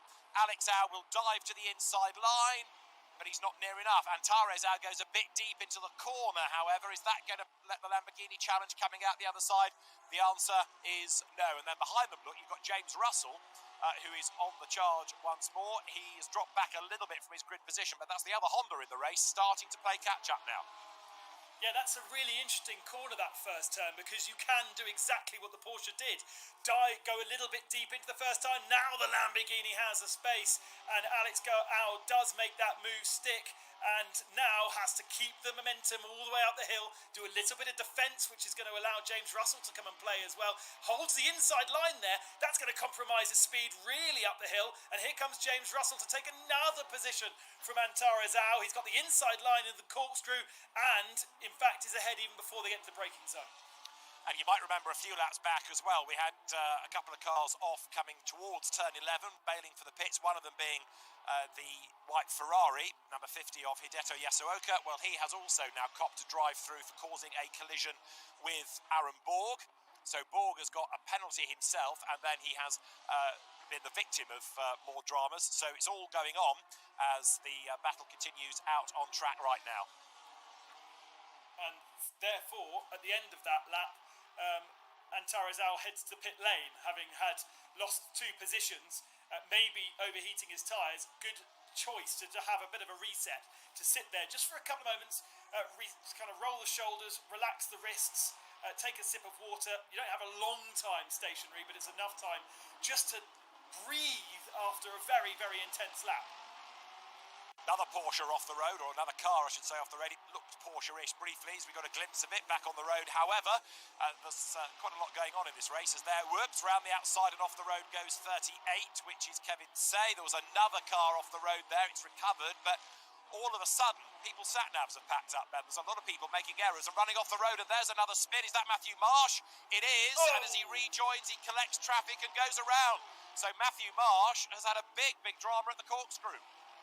Yeah, and he's going to get a penalty for unsafe rejoin as well, for sure. That was clumsy. Very difficult to know exactly when to rejoin. You don't have the perception with a single screen like so many of these drivers will be running to see when cars are coming, especially at speed when you're parked up on the side of the road. But Matthew Marsh's race from the very beginning going so well is unravelling. 2 spins now. He's going to have damage, and he's gone to the pit lane.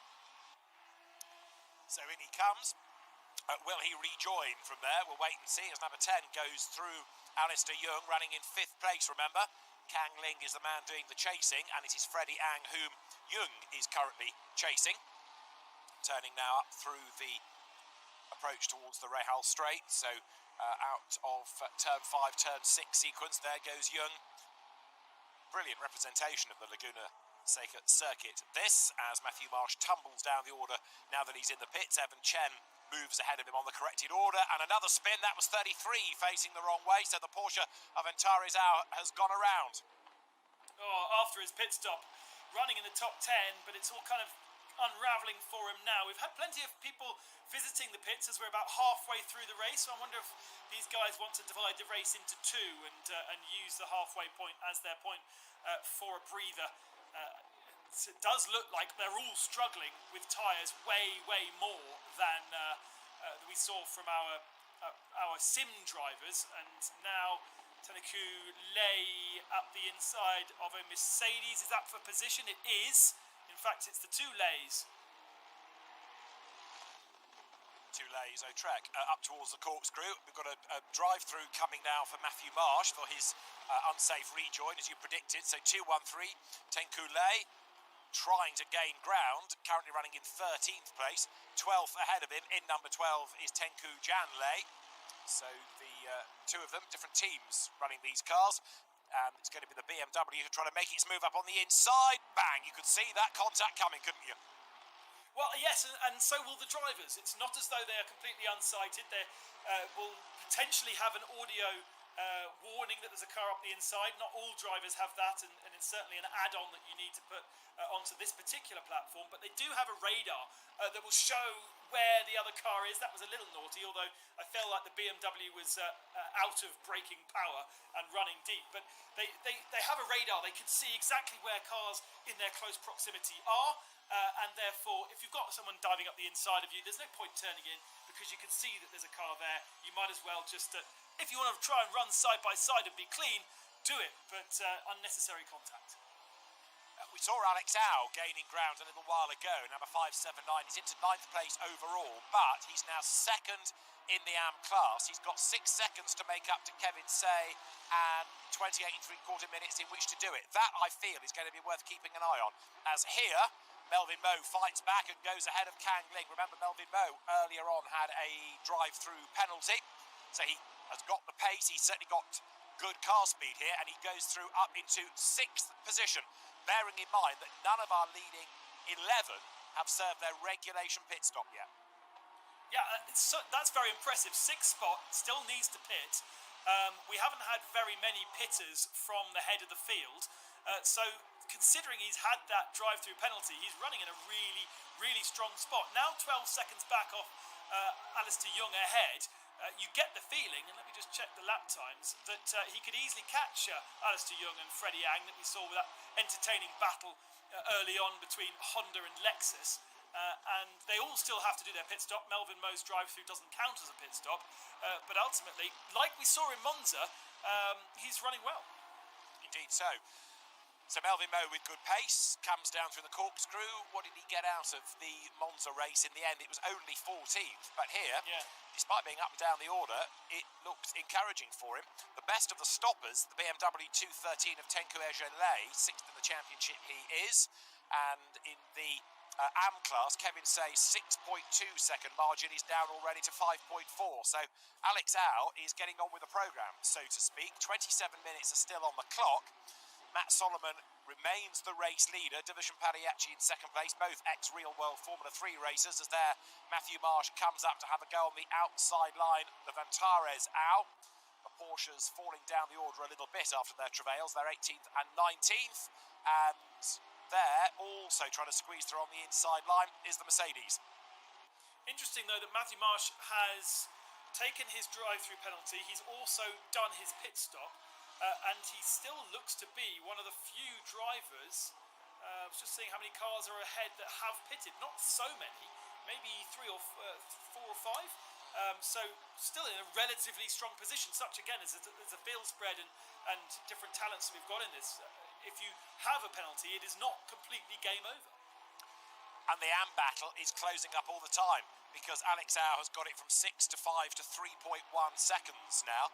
So we are set, I think, for a good fight between the two for the AM class lead. It's all further up the road there, as you see Freddie Ang goes through, but it's 8th and 9th overall where the next battle is going to come from. Shaun Thong in the Audi running 3rd. Freddie Ang here is in traffic, but he's in 4th place overall.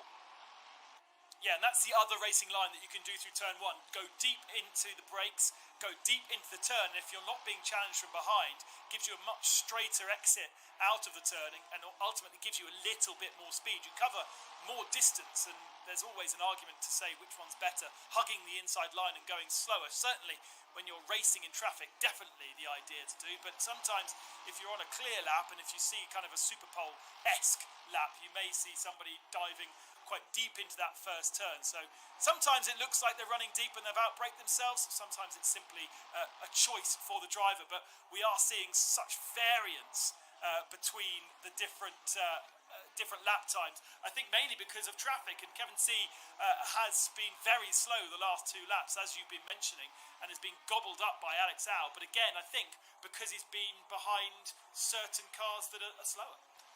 Possibly so. Another stop-go is coming for Andrew Harrianto.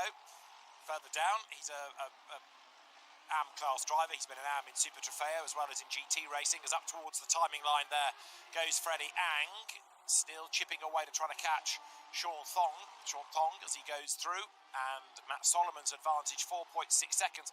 It's interesting this, isn't it? Dervishan Padiachi just does not have an answer to him. The gap built early on as Padiachi had to get up through the traffic, and Solomon has been able to preserve it ever since. Another back marker goes wide. Freddie Ang easily goes through the traffic there, and 1.9 seconds adrift he is. Going through is 2:13 in 11th overall, which is Tenku Ejenlei. Yeah, but he's just been passed by Evan Chen, so yes. The 68 is just ahead there in the Leighton House. He was the car that has done various drive-through. Oh gosh, he's now gone wide and let him pass quite easily. I was about to give him loads of praise. He's done a drive-through penalty for causing a collision. He's done his pit stop from the front of the grid, and I've actually just had a look at his profile. And his opening quote was, "Once a wise man told me, do not give up when you get punted off at turn 1." And did he not do the punting at turn 1 this time? I think he was the punter rather than the puntee, wasn't he? Yes, you're right. So the wise man didn't tell him what to do in that situation, clearly. But Evan Chen has got on with the job. He is actually, to be fair to Evan, a very, very competitive real-world racer. So it's no surprise that the speed is there. But racing in a GT3 Porsche, even if it's a virtual one, is relatively new. He was in Super Trofeo last year and did very, very well at Jerez at the World Finals. So Evan Chen battles on. The gap has suddenly gone up again in our AM battle, by the way. It was down to 2.3. It's up to 4.7 seconds now. So all of a sudden, Alex Au's dropped away. Yeah, slow lap last time, 26.7. Played at 24.0. So again, I think it's down to traffic trying to get past slower cars. You're seeing such a variance, as I said, in lap time. And you get it all excited about a battle that's going to happen on the timing screens, and then the next lap it's a big gap simply because one has managed to get past traffic and the other did not. So difficult for our director to choose the battles because it can, in a matter of a second, change, can't it? Incheon An you're looking at, he's dropped a long way back, 27. This is the leader.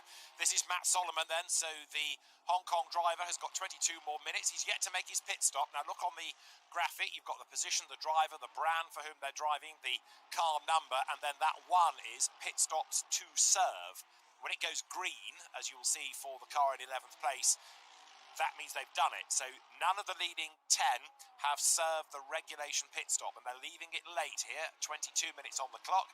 Matt Solomon in the Mercedes turns his way down through turns 1 and 2. The Andretti hairpin gets onto the power now, comes out the other side of that corner and makes the drop down the hill once again. So Matt Solomon with Dervish and Padiachi in second spot.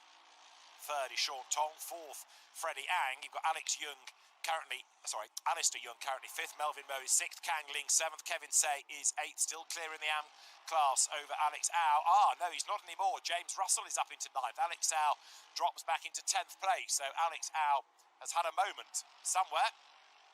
Meantime, Matt Solomon is still well clear in the lead of the race, 4.6 seconds over Dervish and Padiachi. Matt Solomon, who has done a bit of racing in Australia, but began karting before he went to the Formula Masters China single-seater series. Now there, Alex Au pressing on behind in 10th overall. Now he's dropped out behind James Russell, as I said. His next target was going to be Kevin Say, but he's got to regroup and try and get himself back up ahead of the Honda here. Something like that is Alex Au. Here he goes. And he'll convert that 29. Matt Solomon, 4.2 seconds to the good over Padiachi. Shaun Thong looking for second and third place in a row here. So the cars accelerate down the hill once again. But right now, now is the man on the tail, or trying to get onto the tail of James Russell. The Honda being able to preserve this margin. It's only half a second as Alex Au closes up now, coming down towards turn 11. And as the cars come up over the timing line, Matt Solomon currently is the man in the race. 28 laps in the book. Fantastic racing so far, David. Thoroughly enjoying the action. We've got Matt Solomon as our race leader. 28 laps on the books. 19 minutes and 53 seconds into the race remaining. Padiachi running in P2, 3.7 seconds away from the race lead, with Thong in third position, a further 1.6 seconds back. The action has been intense once again. Laguna Seca serving up a fantastic race, and David thoroughly enjoying all of the action that we've seen so far.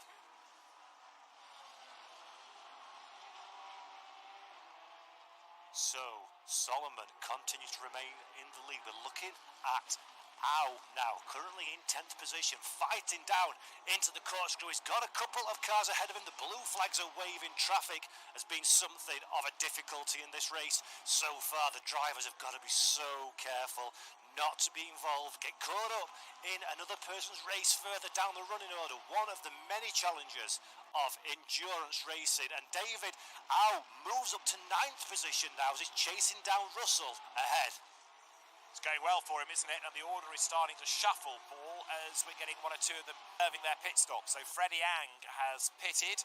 Also, what's intriguing me is that the lead gap is coming down. We were saying it was round about the 4-second mark. It's down to 3, Solomon to Padiachi. So Dervishan Padiachi, the Australian-based driver, has not given up. There is Freddie Ang rejoining. He finds himself on the outside of Alex Au, who has yet to stop. So this is important for Ang. He's got to get through without losing time. Alex Au is fending him off as they make the run here up through turn 4 and then on to 5. Fantastic stuff there. And again, just was saying a little bit earlier on, the danger as he came out into the traffic, there was a car trying to get out of the way to avoid being lapped, to help being lapped. And this is really difficult times for all the drivers, avoiding getting caught up in somebody else's problem. And Ang now is very much a man on a charge, 8th position now. Indeed so, and he's the best, Paul, of those that have served their pit stops. So there's a chance he can gain further ground before the end. If he can get through traffic, his lap times would be better. That would stand him in good stead. But this is one of the problems that we discussed at the top of the show. If you make your pit stop and come out of the pits in traffic, suddenly you're stuck, you're slow, and it goes against you. So there is Freddie Ang ahead of the delayed Matthew Marsh, turning up towards the timing line. Matt Solomon's lead is coming down and down and down. 4 seconds, 3 seconds, it's now 2.6. So Padiachi is storming along behind Matt Solomon for the race leaders. There is Honda number 98. Freddie Ang in 8th place, coming through turns 1 and 2. Yeah, and as you say, Ang stuck in this traffic, absolute disaster for him. Now managing to dive down the inside. I don't know if that's worked. Yes, it has, and no contact. So that's good news. He can now focus on getting away from the laundry house car behind. So up towards turn 5 they will come.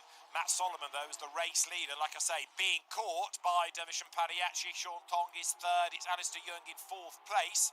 And the leader is into the pit lane now. So Matt Solomon comes in. And this means that Padiachi should be able to inherit the race lead at the end of the lap. Yes, it does. Padiachi now takes over the advantage, Ben, but he's got to treat this like a qualifying session, hasn't he, to try and get a bit of time in hand for keeping the lead once he pits over Solomon.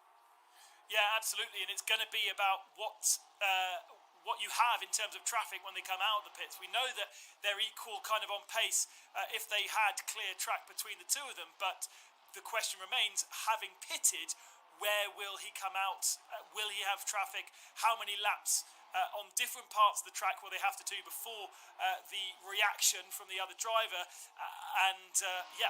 Traffic is going to be the key to winning or losing. We know that strategically you don't need to do anything in terms of change tyres or change fuel, so it is all going to be about traffic. 15 minutes and change on the clock here at Laguna Seca. Round 2 of the GT World Challenge Asia Esports Championship, presented by Tarmac Works. It's a race now being led by Dervishan Padiachi. As you see, 66 Nan Lin with the Toro Racing Mercedes go through, but that is badly delayed in 31st place. In 24th, currently, Andrew Harrianto's Bentley. Experienced real-world racer is Andrew, and he is going in pursuit of Yuki Taniguchi's KCMG entered Nissan. So the order shuffling now that we have got these regulation pit stops being served. No window, you do them when you want. And this is an extra facet to this championship that we didn't have in the European. Matt Solomon then back out after the regulation stop then, and he is in 7th place. But look, he's found a few slower cars, relatively speaking, ahead of him, so he can't do totally clear laps right now. Yeah, so let's keep an eye on those lap times then. At the moment, obviously, with the outlap, so difficult representation. But whilst Padiachi has clear track, that is where I would be staying. Interesting to know if these guys from, for instance, Craft Bamboo Racing I know that they've got engineers working with their real-world drivers to set the cars up and to make sure they're operating correctly, but they may also have spotters being able to watch this race, and there is a particular screen where you can see exactly where cars are on track, so they could be predicting where to come out onto track so that you don't come out in too much traffic.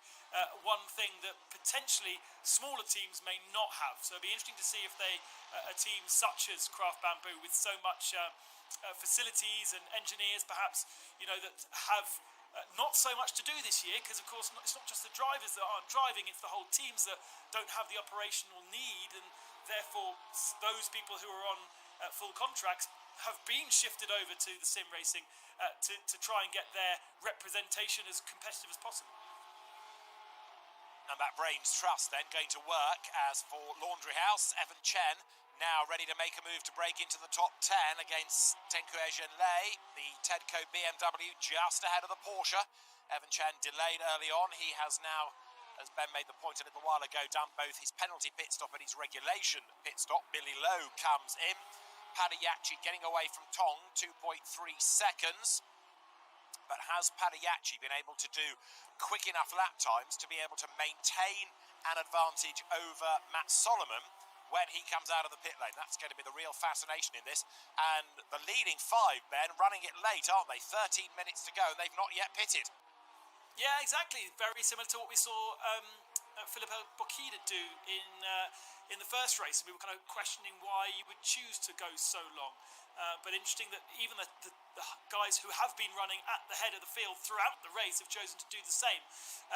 Interesting also, I think, that Matt Solomon came out of the pits only about 2 seconds ahead of Freddie Ang. He should have had way more an advantage than that. And so Ang, remember, battling for fourth position with Alistair Young, has made up good ground on Solomon after the pit stops, and does then question where the rest of our top five will fall into line once they make their stops. Evan Chen here struggling to get past the BMW. Yes, he is, isn't it? It's interesting this. We talk about how well the BOP works. You see that when a driver is in clear air, clear track space, able to push, able to bring down a gap, and then you find the car ahead of you, and where can you find a way past? Because in theory, the BOP should mean that over a lap, the cars equate. Porsche might be good at certain areas, the BMW elsewhere. So if it's a well-driven car that's ahead of you and it can defend properly and safely, getting past becomes very difficult indeed. Evan Chen tries to ride the curb a little bit. That gives him more momentum down towards turn 11. But of course, he gets a face full of BMW. Can he get the switch back? No, he can't. Good defensive driving this by Tenku Ejenlei ahead of him. Yeah, and now the BMW has a Bentley ahead of him, so the traffic will be something that the two of them will be looking to play with. Every time I see traffic ahead of me, I think, well, how can I use this traffic to my advantage? How can I place my car and the car that I'm fighting with in a position to compromise them so that I can get past? Sometimes you can't get past another car because it's just too good in certain areas, as Padiachi now comes to pit lane. But this is a great opportunity for Evan Chen, that Bentley and the Porsche are ahead, both not running as fast as these two, and maybe he can get down the inside here. Oh, they're going to try and go three wide. That's not very sensible. Chen needs to be really careful here, and he's going to go around the outside the Porsche. No, Porsche stays on the inside line. Oh dear, oh, nearly contact, and now he's really boxed in because he's got the Bentley in front of him, and the BMW goes the inside. Contact! Round goes Chen, Bentley goes wide, Evan Chen facing the wrong way to an extent. That was all a bit self-induced, wasn't it? But he has been off the racetrack trying to rejoin. Look at Padayachi still in the pit lane. Will Matt Solomon go ahead of him? I don't think he has. Padayachi, Ben, looks like if he gets out cleanly, he will have kept the lead on the pit stops. We need now to go and find the number 45 Mercedes, don't we? Because we have had on the pit stops a significant development. It looks like Padayachi has just got out ahead. Would make sense. There is Matt Solomon from second position. Is Padiachi ahead? No, he's not. He's behind. Padiachi has come out in third position behind Freddie Ang. So whatever Ang did, he did a fantastic stop. Maybe, I can't really explain it because Padiachi has not really had any issues throughout the race. It's just been a long stop for him. Perhaps he didn't attack the pit lane speed limits as much, but Solomon leads, Ang second, Padiachi third now. Yeah, I think he made it looked like an okay stop that got him out ahead, but then that slower line through the first corner when he got to Yeah. the next sector point, dropped him back. So Padiachi there on his toes. And it is Freddie Ang then now taking the battle to Matt Solomon. Yes, so 1.6 seconds between the new top two. Freddie Ang was one of those that pitted early, wasn't he? So he's just been quietly getting on with the job while everybody else has been leaving it late.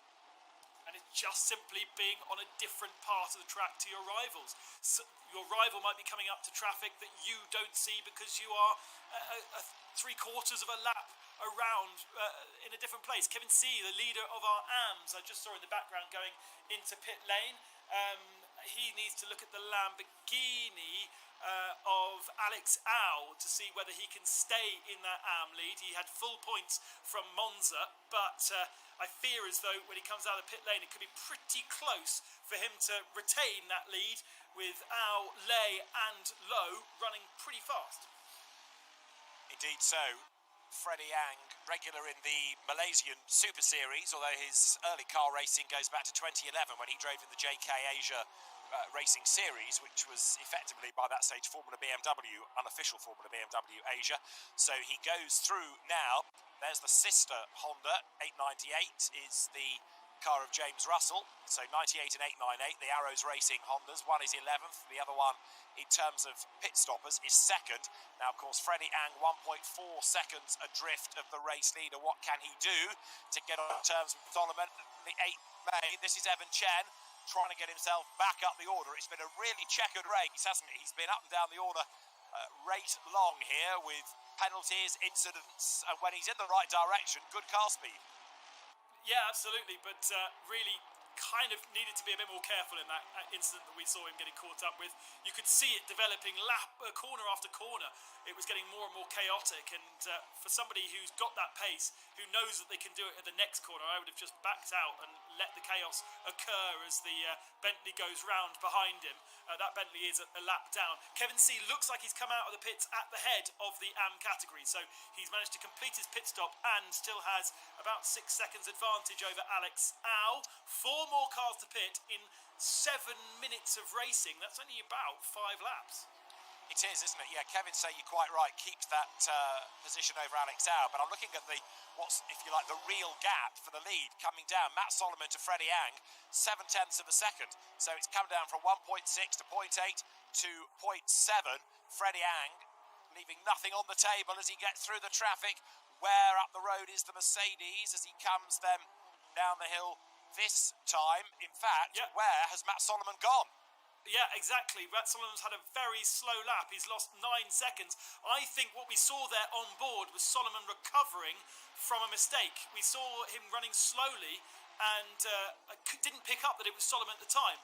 But Freddie Ang just sweeping around the outside easily, and Solomon must have got caught up in some traffic, I think. He's dropped behind Padiachi now, and would you believe it, Ang leads. Now, Ang and Alistair Young were fighting at the start of the race. Alistair Young is just exiting pit lane. We're watching Matt Solomon here, but Alistair Young could get himself in the pound seat as well. Yes, you're not wrong, because those two have shown good speed all the way through. Freddie Ang from the second row of the grid, he actually out-qualified Matt Solomon and Division Padiachi, but he got a bit delayed in the first corner fracas, but he's made good since then. So now Freddie Ang leads from Division Padiachi, and then Alistair Young third. He's a 1.5 seconds back. So yes, Matt Solomon, whatever drama he had, has really cost him dear, because in real terms he's down in 4th. It says 7th on the graphic, I know, but the top 3, don't forget, have yet to serve their mandatory regulation stops. There's only 5 minutes in this race remaining, and Freddie Ang is doing a brilliant job in Honda.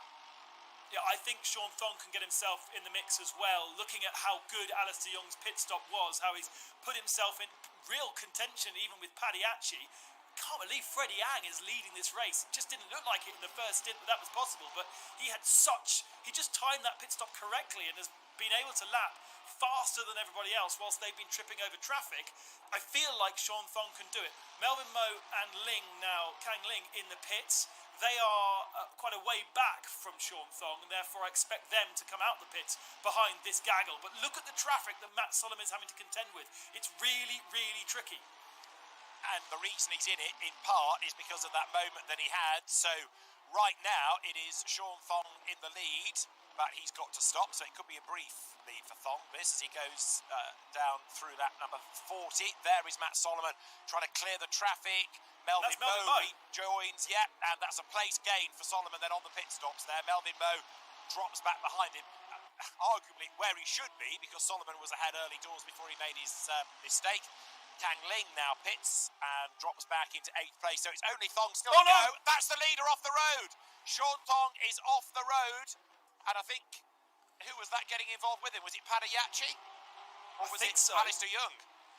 I think maybe the director kind of insinuating that Padayachi, for the lead of the race there, got together. And I'm also trying to do the maths and thinking, hang on, Melvin Moe was 10 seconds behind Shaun Thong before the pit stops. When Thong comes out of the pits, he could well lead this race as well, such as his pace be, depending on how long his stop is. So I don't feel like this is over yet at all.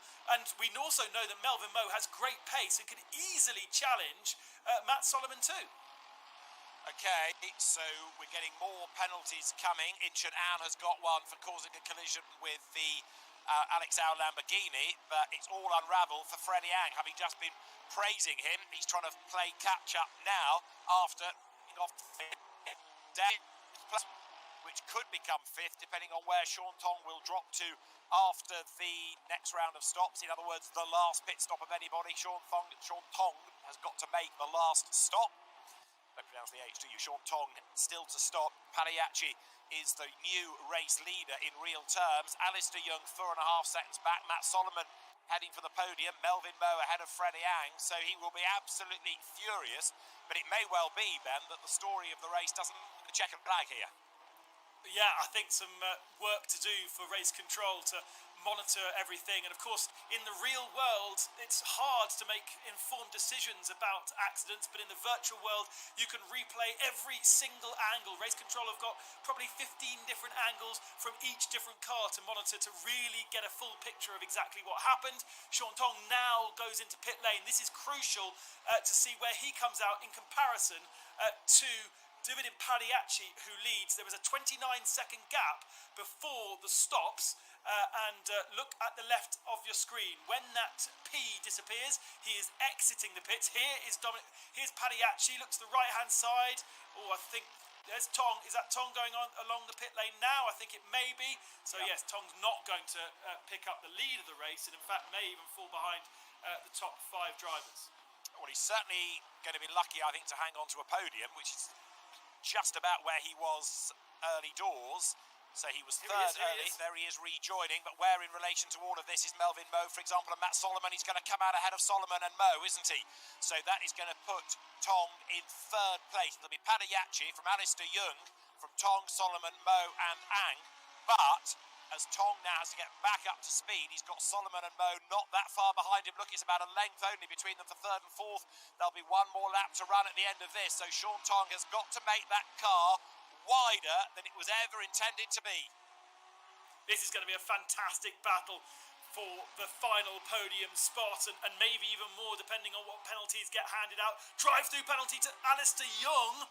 And is that for skipping the track, or is that something that's come from Race Direction? We wait to see. I think Race Direction have handed out something to Alistair Young, so maybe I was wrong. Maybe it was Alistair Young, as you suggested, David, that had contact with Freddie Ang. They've been battling throughout the race and have been so fair with each other before, but maybe not on that most important of moments. Well, I thought the pictures were suggesting that the Lexus had been there as Thong goes off the road in the traffic. He's outbraked himself. Solomon is delayed. Melvin Moe is going to gain 2 places out of all of that. This is the battle for 3rd. On to the last lap. Melvin Moe goes up to 3rd. Solomon 4th. Down to 5th is Shaun Thong. He tried to brake late in the traffic and just went straight off the racetrack. And it is a penalty for number 10, Young, for causing a collision with Freddie Ang at turn 7. Yes, what was puzzling me was how they got together, because, of course, it was Padayachi between them. So whatever it was that kicked off, Young was the kicker. And he's got this drive-through penalty for causing a collision with Freddie Ang. So right now it is Padayachi leading. Young will get a drive-through or a time penalty post-race. So Melvin Moe, who's just got himself up into 3rd, is going to inherit 2nd. Solomon has got himself past Shaun Thong, and that's not done yet. And look, Freddie Ang is closing. This could either be a great race to the end, or it could end in a big heat. Oh, Shaun And Thong's it's a got great heap. momentum. Shaun It's Thong a into heap. the back of Matt Solomon. Off they go. Thong into the barrier. Solomon facing the wrong way. More mayhem. Oh, absolutely unnecessary. He had such great pace and just didn't even try to overtake. Just went straight into the tail of them and caused chaos. But here, again, out of the chaos comes Davidin Pariachi. It's going to be 2 out of 2 then. He won at Monza, and again, Laguna Seca's checkered flag falls for Davidin Pariachi. 2 out of 2.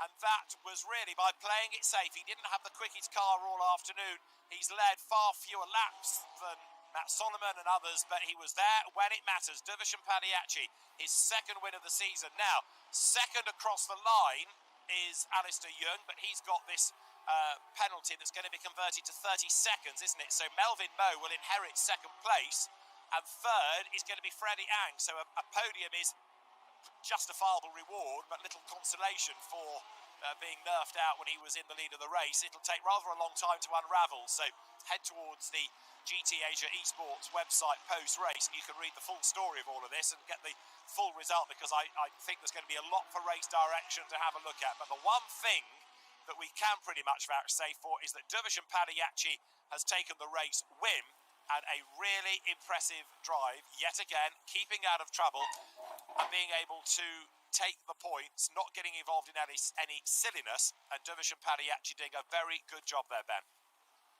Yeah, absolutely, and a really close end to the AM battle as well. Kevin C taking full points for that, but he was pursued by Ao to the very, very end, just a couple of seconds separating them by the end. And we were watching Kang Ling and Evan Chen over the line as well. They were very, very close too. So to the very end, it's so entertaining. And I love the fact that Shaun Thong left it to the end to make that pit stop, keeping that jeopardy up all the way to the line.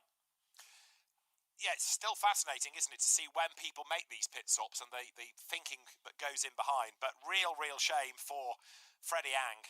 It looked as though he nailed that race, but I'm still slightly intrigued as to how Alistair Young ended up with him, because it seemed to be Ang, Pariachi and then Young as the top 3. Anyway, the net result, it was contact, and the story, guys, will continue. Lots there, Paul, to reflect on after another hour of racing that absolutely flew by.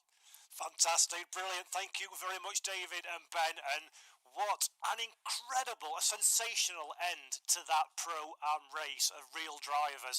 I came upstairs to get in position to do the studio bits, and it had all changed. Fantastic stuff. And Ben Constanduras alongside me once again. Our pro drivers certainly know how to serve up a spicy racing encounter. And do you know what really spices it up is this pit stop that they'll have to make. It just keeps you guessing all the way to the end. And some of the drivers, like Shaun Thong, leaving it to the last lap. He did the same in Monza and the same here, meaning you don't actually know where he's going to come back into the race when he does make that stop. And then people at different paces, falling back into line, racing with new people. And we saw a little bit too much chaos in the end. And really unfortunate for Freddie Ang, because he had driven a really, really good second half of the race to put him in a position where he led. And then with contact twice over, it was very unfortunate for him. But ultimately keeping out of trouble, as we said at the start, was the key. And Pariachi now with a commanding championship lead, 2 wins out of 2. Yeah, and that's exactly right. That's just what I was going to say. While we had drama and action, accidents and overtakes throughout the field, we spoke about it before the race started. Starting from 9th position was Davidin Pariachi, the race 1 winner at Monza, and he just performed flawlessly. Great speed when he needed it, kept the car clean, kept it out of trouble, and that is the hallmark of a champion driver for sure. And now, 50 points from 2 races. He's got the advantage heading into the last rounds of the series. Yeah, absolutely. Well, remember the 3 rounds left, the 3-point scoring rounds. Two rounds in the championship, and then a voted final round on a track that we yet to know. But what would you choose if you were an Asian driver? I think you'd be wanting to go back to Suzuka, wouldn't you? So that would be quite an interesting thing. Suzuka's a good call, but there's always Bathurst to throw things up as well. But before we get on to that one, I believe we've got our race 1 winner. So we've got Andrew Lawrenson, who won from Australia, who won race 1, who won the first encounter of this event in the GT World Challenge Esport Asia Series by... So, Andrew, if you're there with us at all, please, sir, congratulations on race 1 victory. Thank you. Thanks, guys. Appreciate it. Yeah, you made it look quite easy out there, to be honest, I think. How was it from your point of view? Well, not that easy. It was all about tyres, really. It's surprisingly dusty there, even in the cold weather. So with the temperatures that low, to try and get a gap for the pit strategy that we were running, we had to run to a delta for sort of 23 laps, get enough of a gap so that Yuki in the Ferrari or Andy, whoever was coming in second, wasn't going to jump us in the pits. So it was stressful, to say the least. Was it always the strategy to run fast right from the very off and get a gap to the cars behind, or do these things evolve as the race progresses and your rivals lay out on circuit? I'd worked out that was probably the quickest way to do it if I was able to put it on pole. If we were to have ended up somewhere back in the middle of the pack, I don't think that strategy would have been the way to go. It probably would have been a full fuel splash and dash sort of job. But yeah, if we would have put it on pole, which luckily we did by barely anything, that was the way to run it. And we've seen so far this series very different strategies from the drivers, pitting early, pitting late, going in at half distance. What sort of thought process and calculations do you, as a driver... I'm P4 anyway. Okay.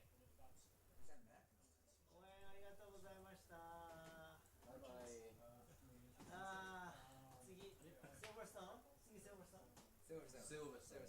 Wow. Okay. Nice. Finally. Home track. Kind of. Ferrari time. Season starts here.